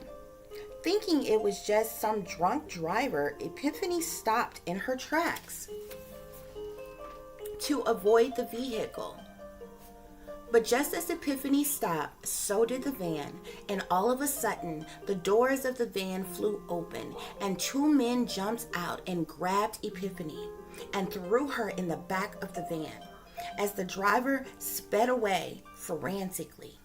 Epiphany screamed, kicked, and fought with every bit of energy that she had, even taking a bite of the finger of one of the traffickers, whom abruptly backslapped her. Before Epiphany could arise again, the other trafficker jabbed Epiphany with a needle that caused her to black out. The men kept Epiphany drugged continuously during the entire trip, as well had her wrists and ankles bound together by zip ties and a hood draped over her head. The trip was 2,011 miles and 29 hours long of a drive. Poor Epiphany had no escape and no idea where she was going or what was to happen next. But the traffickers and Epiphany were on their way to Hollywood, California. Operation Twin Flame mission complete. On the night Epiphany was abducted, things seemed so eerily strange and quiet because the CIA, Black Ops, and the FBI, Eagle Eye, had agents out staging the event. For the exception of very few cars, traffic was blocked on certain streets surrounding the target area. Millard Devlin communicated directly on the regular with all of his contacts. At 11:22 p.m. on 2/20, Millard received 2 calls, one from government agents, which relayed the messages plain and simple, Operation Twin Flame, green light. And the second call was from Millard's private investigator, who reported mission complete. Mitch Slum was directed to trail the traffickers to make sure they followed his strict orders precisely, and they'd be paid in full upon arrival. Family Affair, February 22nd, 2021. Mr. Millard Devlin ordered the mansion staff to prepare for a special occasion. Cook Sandy Mitchell was directed to prepare a feast. Housekeepers Dorothy Ann and Rosa Lee were instructed to organize the grand dining room. Nanny Mary Jonas, whom wasn't a nanny anymore, for now grown Miraculous, but was yet and still her personal assistant, was told to see to it that Miraculous Other engagements were canceled, and she was made glamorous for the evening's event. As well, she would be required to care for a new guest. Miraculous was requested to be present for a special surprise. Graceland was scalded by Millard to clean up her act for a while and prepare for the shock of her life. But Graceland stopped taking orders from Millard long ago, so she wasn't interested in his theatrics, but would be in attendance anyway just for the hell of it and to see what was going on. 4 p.m. 2/22/21. And the traffickers finally arrived and entered the gates slowly of the Devlin's estate, the private investigator lagging in tow behind them. All four men greeted Millard at the front lawn. With Epiphany still drugged and asleep in the van, the gentleman entered the mansion through the foyer and proceeded to Millard Devlin's office. As prearranged, Millard paid the three traffickers and the private investigators $100,000 apiece for their services. Millard also made reference to needing the traffickers again on a later date, which he'd be in touch with them about at that time. The men shook hands and went to retrieve Epiphany to bring her inside. The private investigator didn't want any other affiliation with what would happen to the girl next, so Mitch Slum was all too eager to get the heck out of Dodge as fast as possible. The traffickers removed a drugged and dazed Epiphany from the van and carried her inside and to an assigned guest room Millard already had ready for her. Upon entering the room, the men laid Epiphany on the bed and placed shackles and handcuffs on her to keep her bound to the bed. As the men left, the room was locked from the outside and Millard escorted the men out. The family were all preoccupied, so no one knew just yet what had just occurred. Mr. Devlin called for Mary to come to his office at once over the speakerphone. Mary was at the guest house with Miraculous, which is where she decided to live after her 18th birthday. But as ordered, she promptly hurried to see what Mr. Devlin wanted so urgently. Upon arriving back inside the mansion, Mary quickly went to his office and knocked gently on the door. As she entered, "Come on in and sit down," Millard said. Hoping this wasn't another of Mr. Devlin's sexual propositions, she did as she was told. Millard then said, "Well, Mary, our special guests have arrived, and you're to take care of her needs just as you have for Miraculous until further notice." Confused, Mary asked whom was the guest, because she was never required to tend to guests before. Millard simply replied, "You'll soon find out. Now I want you to bathe her, dress her, comb her hair, and have her ready for dinner by 6 p.m. "Okay," Mary said. "Oh, and another thing.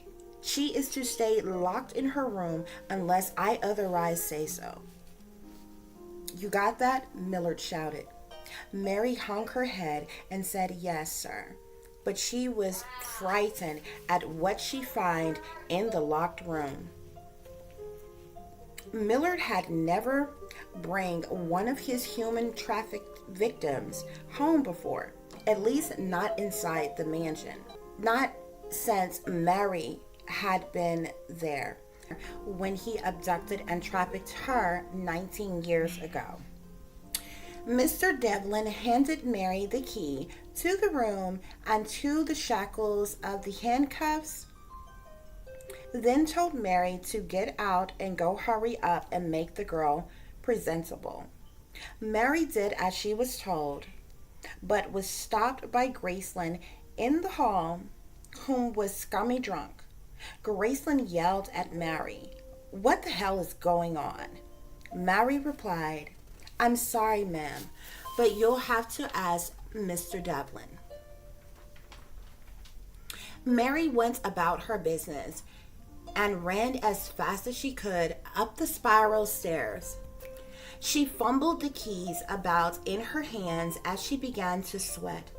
Finally, Mary opened the door, slamming it shut behind her, and she fell to her knees. Mary couldn't believe what her eyes were seeing. The dirty, drugged girl chained to the bed looked identical to Miraculous. Tears rolled down Mary's face as she unchained the poor girl, whom barely seemed to be alive. Mary only had an hour and a half until dinner, so she had to set her feelings aside and hurry up, because if she was late, Mr. Devlin would likely beat them both. Mary ran the young lady a bath while she desperately tried to wake her. "What's your name, honey?" Mary asked her repeatedly. When finally she spake, "Epiphany." "Wow, an epiphany you are indeed," Mary said while undressing her. When she noticed Epiphany was surely a girl, but had both male and female genitalia. Not quite like Graceland, because Epiphany was born this way. She wondered if Mr. Devlin knew. Nevertheless, she helped Epiphany to the tub to soak while she found her something nice to wear for dinner. Groggy but awake, Epiphany asked Mary, "Where am I?" Mary replied, "You'll find out soon, hon. You'll find out soon enough. And you will most definitely be surprised." Strangely, Epiphany was rather calm, feeling a bit weak. She didn't have much fight left in her. Mary finished helping Epiphany bathe, dress, and styling her hair. Epiphany, however, had never been catered to in such a way. She never had on such expensive clothes, shoes, and jewelry, nor her hair ever styled so nicely. It almost felt fairy tale-ish to her, if it wasn't for the fact she had just been abducted, drugged, and trafficked.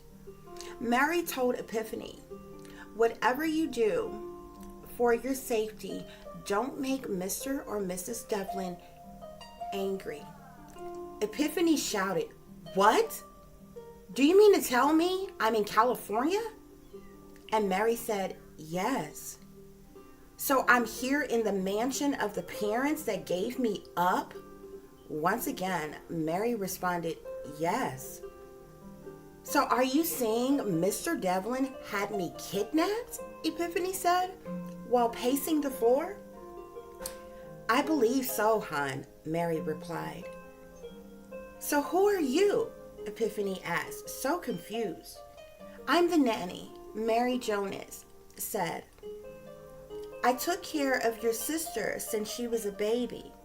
"Wow," Epiphany said, as she fell to the vanity stool to sit a spell. "Dinner is at 6 p.m., so you'll meet everyone then," Mary said, while doing Epiphany's makeup. "I've never had makeup before," Epiphany said. "Who knew I could look so beautifully glamorous?" she thought aloud.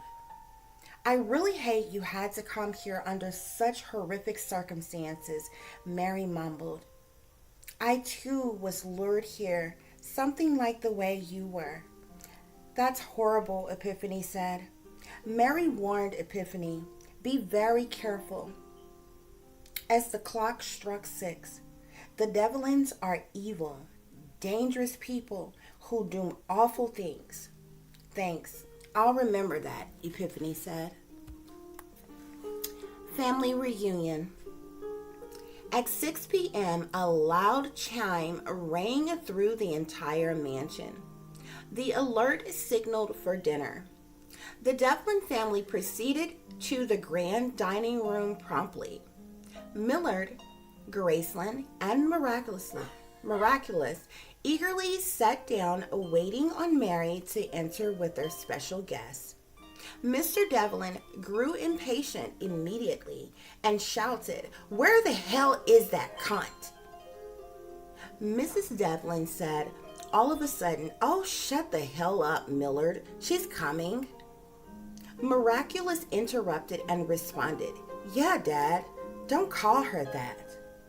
Just then, Mary walked in the room with their special guest in tow. Miraculous and Graceland sat in shock, eyes bucked wide open and mouth gapped open as well, as they laid eyes on Epiphany for the first time. They couldn't believe just how identical Epiphany and Miraculous looked. Graceland's voice shook as she spake aloud to Millard, asking him, did he kidnap Epiphany to bring her there? Millard responded arrogantly, "Of course I did. This twin devil is the cause of all the scandals we're dealing with. She's just as bad as that Rachel Lawson bitch." Epiphany screamed, "To hell with you, bastard! You have no idea what I've went through. But from the looks of it, you're way worse than all of my so-called mother's boyfriends who fucked me every chance they got." Graceland giggled. "Well, Millard ain't much better, honey. But at least after he fuck you, he'll give you a lot of money." "What the fuck, Mom? Really?" Miraculous screamed. Miraculous got up to hug her sister as Millard laughed hysterically. "Well then, young lady. Great. So you've already been broken in, huh?" he said. "Now shut up and eat your damn food so you can go back to your room."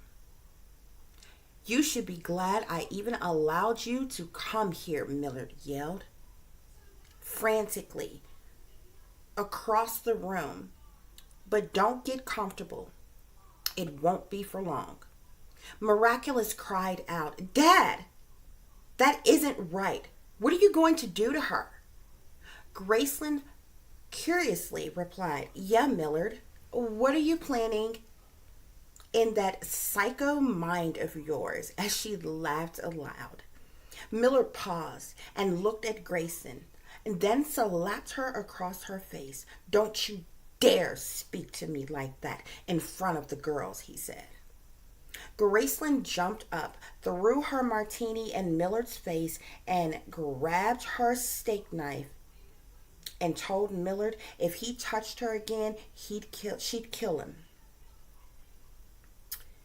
Then she stormed off to retreat to her powder room. Millard ordered Mary to take the girl back to her room and lock the damn door. Miraculous said no, she can stay at the guest house with me. Millard shouted, "Absolutely not. And if you make a big deal about it, I'll make her disappear tonight." Epiphany sighed. "Just great. That's just my damn luck. Go from one bad situation to worse. Thanks for nothing, Mr. Devlin." Mary did as she was told and escorted both the twins out of the dining room. Miraculous walked with Epiphany to her room as she apologized to her. Epiphany told Miraculous not to worry about it because it wasn't her fault. Mary and Miraculous stayed with Epiphany for a while, and the three of them shared their horror stories with each other. It was amazing how the twins experienced similar things, including childhood trauma and abuse. Frightened by a knock at the door, Graceland demanded to be let in at once. Mary opened the door for Graceland, and she walked in staggering about. Tipsy as always and smoking her weed, Graceland looked around the room and seeing the shackles and bondage ties on the bed. Then she said, well, looks like old Millard is still up to the same old kinks as she passed the blunt to Miraculous, whom hid it and passed it around the room to the others. Mary spake up and asked Graceland and Miraculous if they were aware of Epiphany's birth defects. Confused, the two asked Epiphany what was Mary talking about. Epiphany sighed and said, it's really not that big of a damn deal. As she stood up, raised up her dress, and pulled down her underwear, Graceland gasped. Well, I be damned, girl. Unaware, Epiphany was born like that because she was taken away immediately after she was born. Miraculous was wild and didn't know such a thing was even possible. Graceland was born male and then transformed, but none of them had ever seen a natural-born hermaphrodite before. It was ironic, but it seemed Graceland took an instant liking to Epiphany, more so than Miraculous, whom she had been around all her life. Graceland shared herself with Epiphany, and she could not believe her eyes. Epiphany all of a sudden said, so you're really naturally born a man? Graceland said, yep. And Epiphany replied, wow, you rich people have all kinds of dirty little secrets, huh? Graceland responded with a sneaky grin, oh, baby, you have no idea. The women continued bonding. Then Graceland said to Mary, get the girls ready. Mary replied, for what, miss? Graceland said, to hell with Millard. We're going to have a girls' night. Miraculous, surprised, said, really? Graceland never wanted to do a girls' night with her, like ever. Now, all of a sudden, Epiphany shows up and has a dick, and she wants to have a girls' night? Miraculous said, whatever. Graceland proceeded to leave the room and told the girls to meet her out by the pool in an hour. As Graceland walked out the room, she ran into Millard, who immediately snapped, saying, whatever you and those girls got going, don't get too comfortable because Epiphany won't be here very long because I'm going to put her ass to work to replace all the money that tramp swindled out of me. Graceland rolled her eyes and snapped back at Millard. Oh, really? So now you're going to pimp out the daughter we abandoned, huh? Just great, Millard. You're a real fucking scumbag. But tell me something. Did you know Epiphany was born with both male and female genitalia? Millard yelled, what the hell did you say? You heard me, jackass. Epiphany was naturally born a hermaphrodite. And the hospital didn't tell us because you were so upset about not getting a son that you refused to see the other child and agreed to keep only one, Graceland explained. Now look what you've done. Although shocked, Miller had made up his mind. He already planned to groom her into a sex slave and pimp her out secretly to his counterparts. Millard's criminal mind wondered. Now he could make even more money than he thought, fulfilling the freaky fetishes of wealthy elite socialites. $1 million business proposition in the making. Yeah, maybe he would keep Epiphany around, Millard told Graceland his plan. Epiphany could stay under one condition. She had to be under MK Ultra mind control and programmed as a sex slave. Graceland responded, whatever, as she walked away and Millard went to make some important phone calls to some very powerful people. Miraculous, Epiphany, and Mary put on swimming suits and readied themselves for the girls' night pool party. Graceland laid on the patio deck with all her favorite party favors and cocktails, as always, waiting for the girls to come down and join her. It wasn't much longer before the group of them gathered together. Graceland had each of them to take what she called a happy pill. Without the option to refuse, the young women, twins, and Mary did as they were told. Graceland wasn't one for biting her tongue, so she spake frankly to them about Millard's plans. Epiphany could stay only by Millard's strict conditions. Appalled about the matter, Miraculous insisted that was ridiculous. With the happy pill kicking in, Epiphany said, "What other choice do I have besides death?" The twins took a shot of liquor and hopped in the pool. They huddled up together, conjoined at the hip, and whispered amongst each other. Miraculous told Epiphany they were going to think of something because she wasn't going to allow her parents to hurt her anymore or get rid of her again. All the women partied together through the night. Graceland even convinced them to indulge with her in a little no sugar. Millard contacted some very prominent individuals in power at a secret lab who he invited over for drinks and to handle some business. Around 11 p.m., Dr. Vincent Boddard and Dr. Annabelle Griffin arrived at the Devlin's mansion. Mr. Devlin escorted the doctors to the lounge bar where he turned on a in-house monitor surveillance system to show them Epiphany. The doctors were quite surprised that the girls were identical twins, and you couldn't really tell them apart, for the exception of the difference between their legs.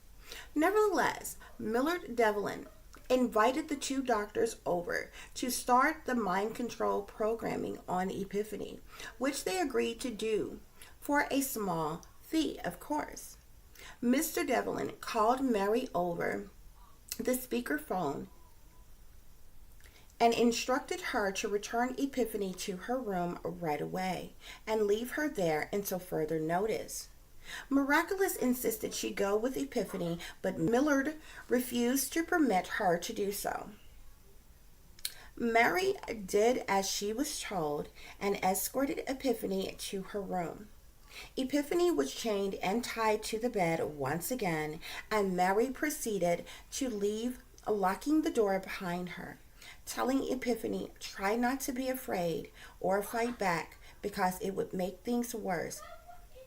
As she left, Miraculous, angry, approached her father and demanded to know what he was about to do. Millard excused himself from the doctors as he forced Miraculous to leave. Miraculous stormed off furious, and Mary hurried to go console her as they walked across the lawn to the guest house. Graceland relocated to her personal den to relax and continue in her habits as always. Mr. Devlin then led the way for the doctors to the bedroom suite Epiphany was waiting in. Millard used his spare key to unlock the door and let the doctors in, whom started their vigorous process right away. Mr. Devlin told the doctors he'd be in his office if they needed anything. Over several hours through the night, the doctors did a multitude of different things to Epiphany, starting with giving her a mind-altering drug through IV. Epiphany was then connected to a advanced electromagnetic machinery which attached a wiring to her temples and different areas around her head. Her eyelids were clamped, forcing them open, with an artificial intelligent device lowered over her eyes that projected rapid images repeatedly. Another device was used to implant sounds and phrases through Epiphany's ear, which programmed her subconscious with particular phrases, statements, sexual explicit demands, and trigger words. Epiphany was placed under MK Ultra mind control, which made her highly triggerable. Beta sex kitten programming, as well as monarch programming, was also introduced to Epiphany over a period of time. Due to Epiphany's already being chipped, the programming was fairly easy because she is already highly suggestible due to the childhood trauma and abuse. Just as miraculous had been done, altars were created to access certain programming within her. The initial process was finally complete around 3:30 a.m., but further programming would be conducted later at the lab. Epiphany was left in traumatic shock after the whole ordeal she had just experienced. The doctors collected their tools and equipment and proceeded to exit the room and downstairs to alert Millard Devlin they were finished for now. However, reminding him Epiphany needed to be kept under heavy mind-altering medications until all the programming was complete, in which they provided Millard with a bottle of pills for Epiphany's first month's supply. Millard thanked the doctors for their services and walked with them to the front door, then watched as they exited the property. As Millard turned around, there stood Miraculous, whom was severely upset with her dad. Before Millard could say a word, Miraculous stormed off and upstairs. Miraculous snuck the key from Mary and went to see her twin sister. When she entered the room, Epiphany was still chained and tied to her bed, naked and in a daze and nonverbal after what she had just endured. Miraculous didn't have the key for the shackles, so she covered Epiphany up and laid on the bed next to her, turned on the TV, and laid there until she fell asleep. 6 a.m. Still wide awake on a bender, Graceland watched from a distance as her husband Millard sneakily snuck up the stairs and into the room with the twins. She knew all too well that the evil, devilish thoughts running through Millard's mind as the sinister sexual predator he was. Inhibited and unable to change his dirty, rotten mind, Graceland retreated to her master bedroom she no longer shared with her husband. Miraculous was used to being awakened in the middle of the night, so she was alerted and aware as to whom was creeping in the room with access to Miraculous programming. It wasn't long before he was able to trigger her back to a childlike state of mind, obeying her father's every sick, twisted command. But on this day, in the wee hours of the morning, Millard Devlin sexually assaulted both twins together. The physical, mental, emotional, and sexual abuse continued over and over again. Mr. Millard Devlin even went as far as pimping the twins out to his wealthy, prominent friends. Unlike Miraculous, however, with no formal training or advanced education, Epiphany was used as a high-priced, mind-controlled sex slave only. Epiphany was forced to service the rich and famous, celebrities, high-profile, government officials, millionaires, billionaires, and even trillionaire patrons. Porn videos were created of the twins together, and often they were expected to have sexual relations with each other. The twins were forced to participate in snuff films, which included the torture and murder of children, as well as satanic rituals and animal sacrifices. The twins were initiated into a satanic cult witch coven as well. Epiphany did eventually begin to work with her sister Miraculous, and they traveled everywhere together. Because between gigs, the twins made the bulk of their fortune from prostitution. However, an opportunity did present itself when a producer approached the twins about an idea for their own show. The twins' 20th birthday came and went. For the first time in their life, they got to celebrate together, which they enjoyed to the fullest. However, the twins continued to play their respected roles as the wealthiest elite twins in the business. But the girls made a twin pact that no one but them knew about. Something they actually only spake about in secret twin witch language no one else could understand. Nevertheless, the twins decided that their 21st birthday would be the biggest bang Hollywood had ever seen. And the girls sealed the deal with a sacred satanic blood oath. The Devlins had no idea, after years of torture, just what kind of twin tower disaster they had created and was about to collapse.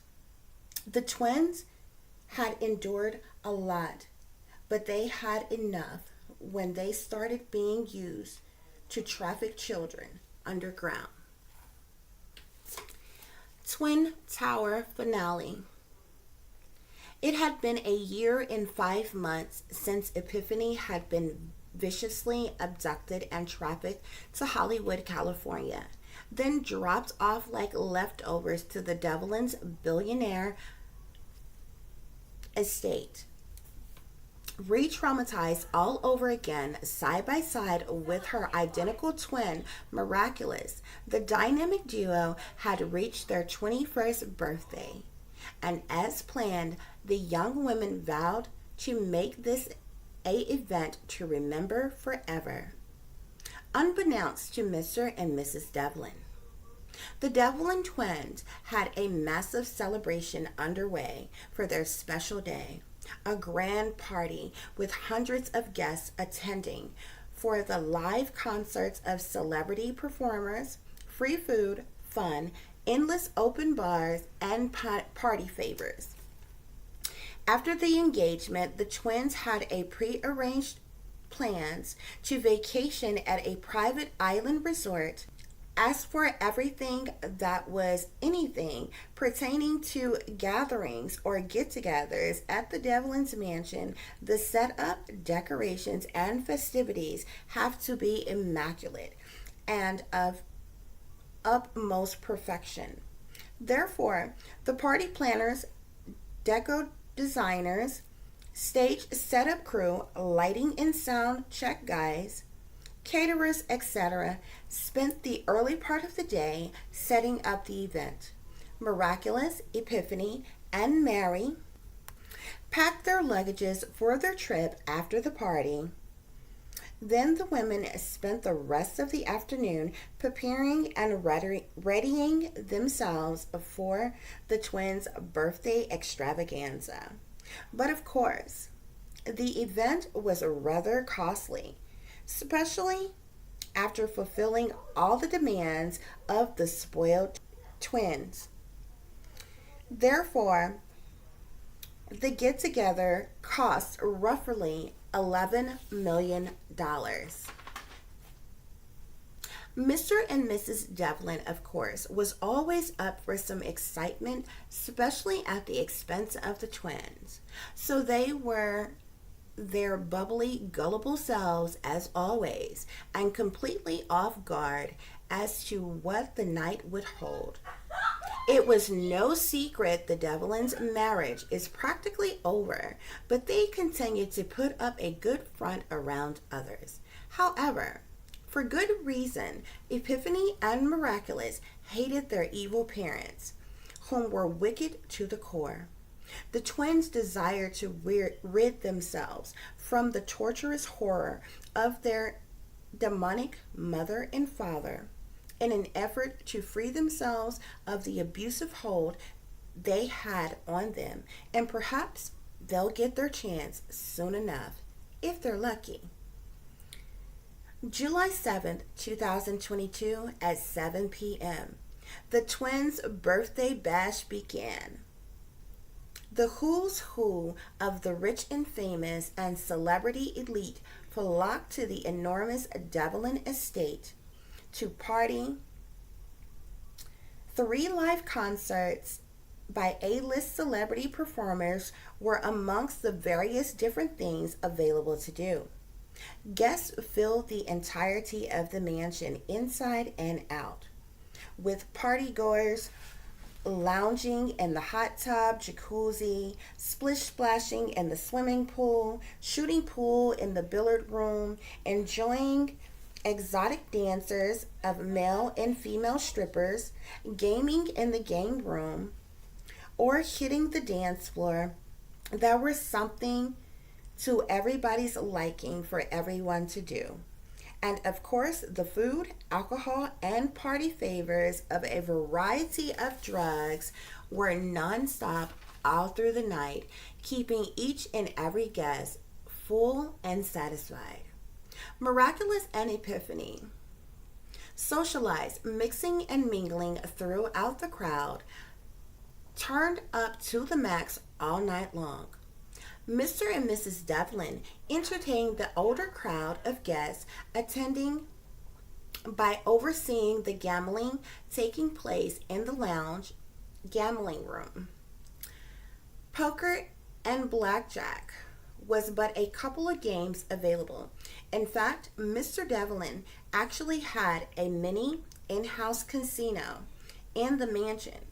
Totally illegal, of course, but Mr. Devlin is a multi-billionaire who gets what he wants.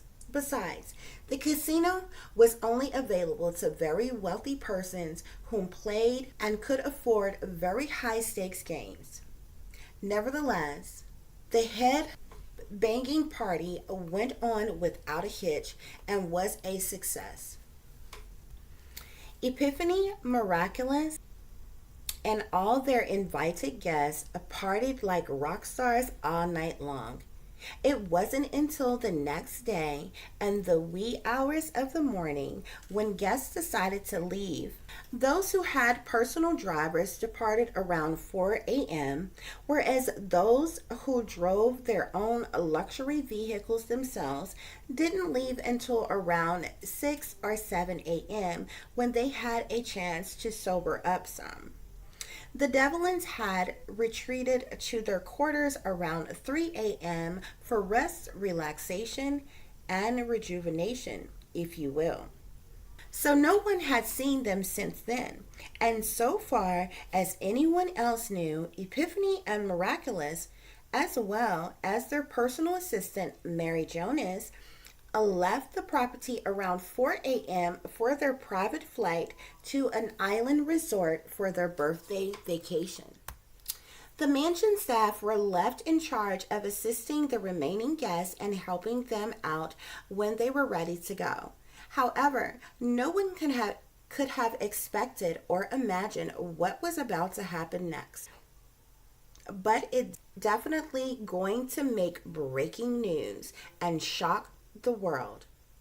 By 7 a.m., all the invited party guests were gone, at which time the mansion staff began to do their rounds to cleaning up the property. As part of the maid's daily routine, Miss Dorothy Ann went to Mr. Devlin's master suite bedroom to give him his daily medication for high cholesterol. However, upon Dorothy entering the room, she dropped the tray she was carrying and began to scream to the top of her lungs. Around the same time, other screams could be heard across the mansion in Mrs. Devlin's luxurious grand bedroom suite also, as maid Rosalie went to leave the missus vitamins and juice on her vanity. The maids were in tears, ran from the rooms, meeting each other in the hall at the top of the spiral stairs to console one another as they both frantically tried to explain what was wrong to each other. As it seemed, both Mr. and Mrs. Devlin had been grossly butchered to death.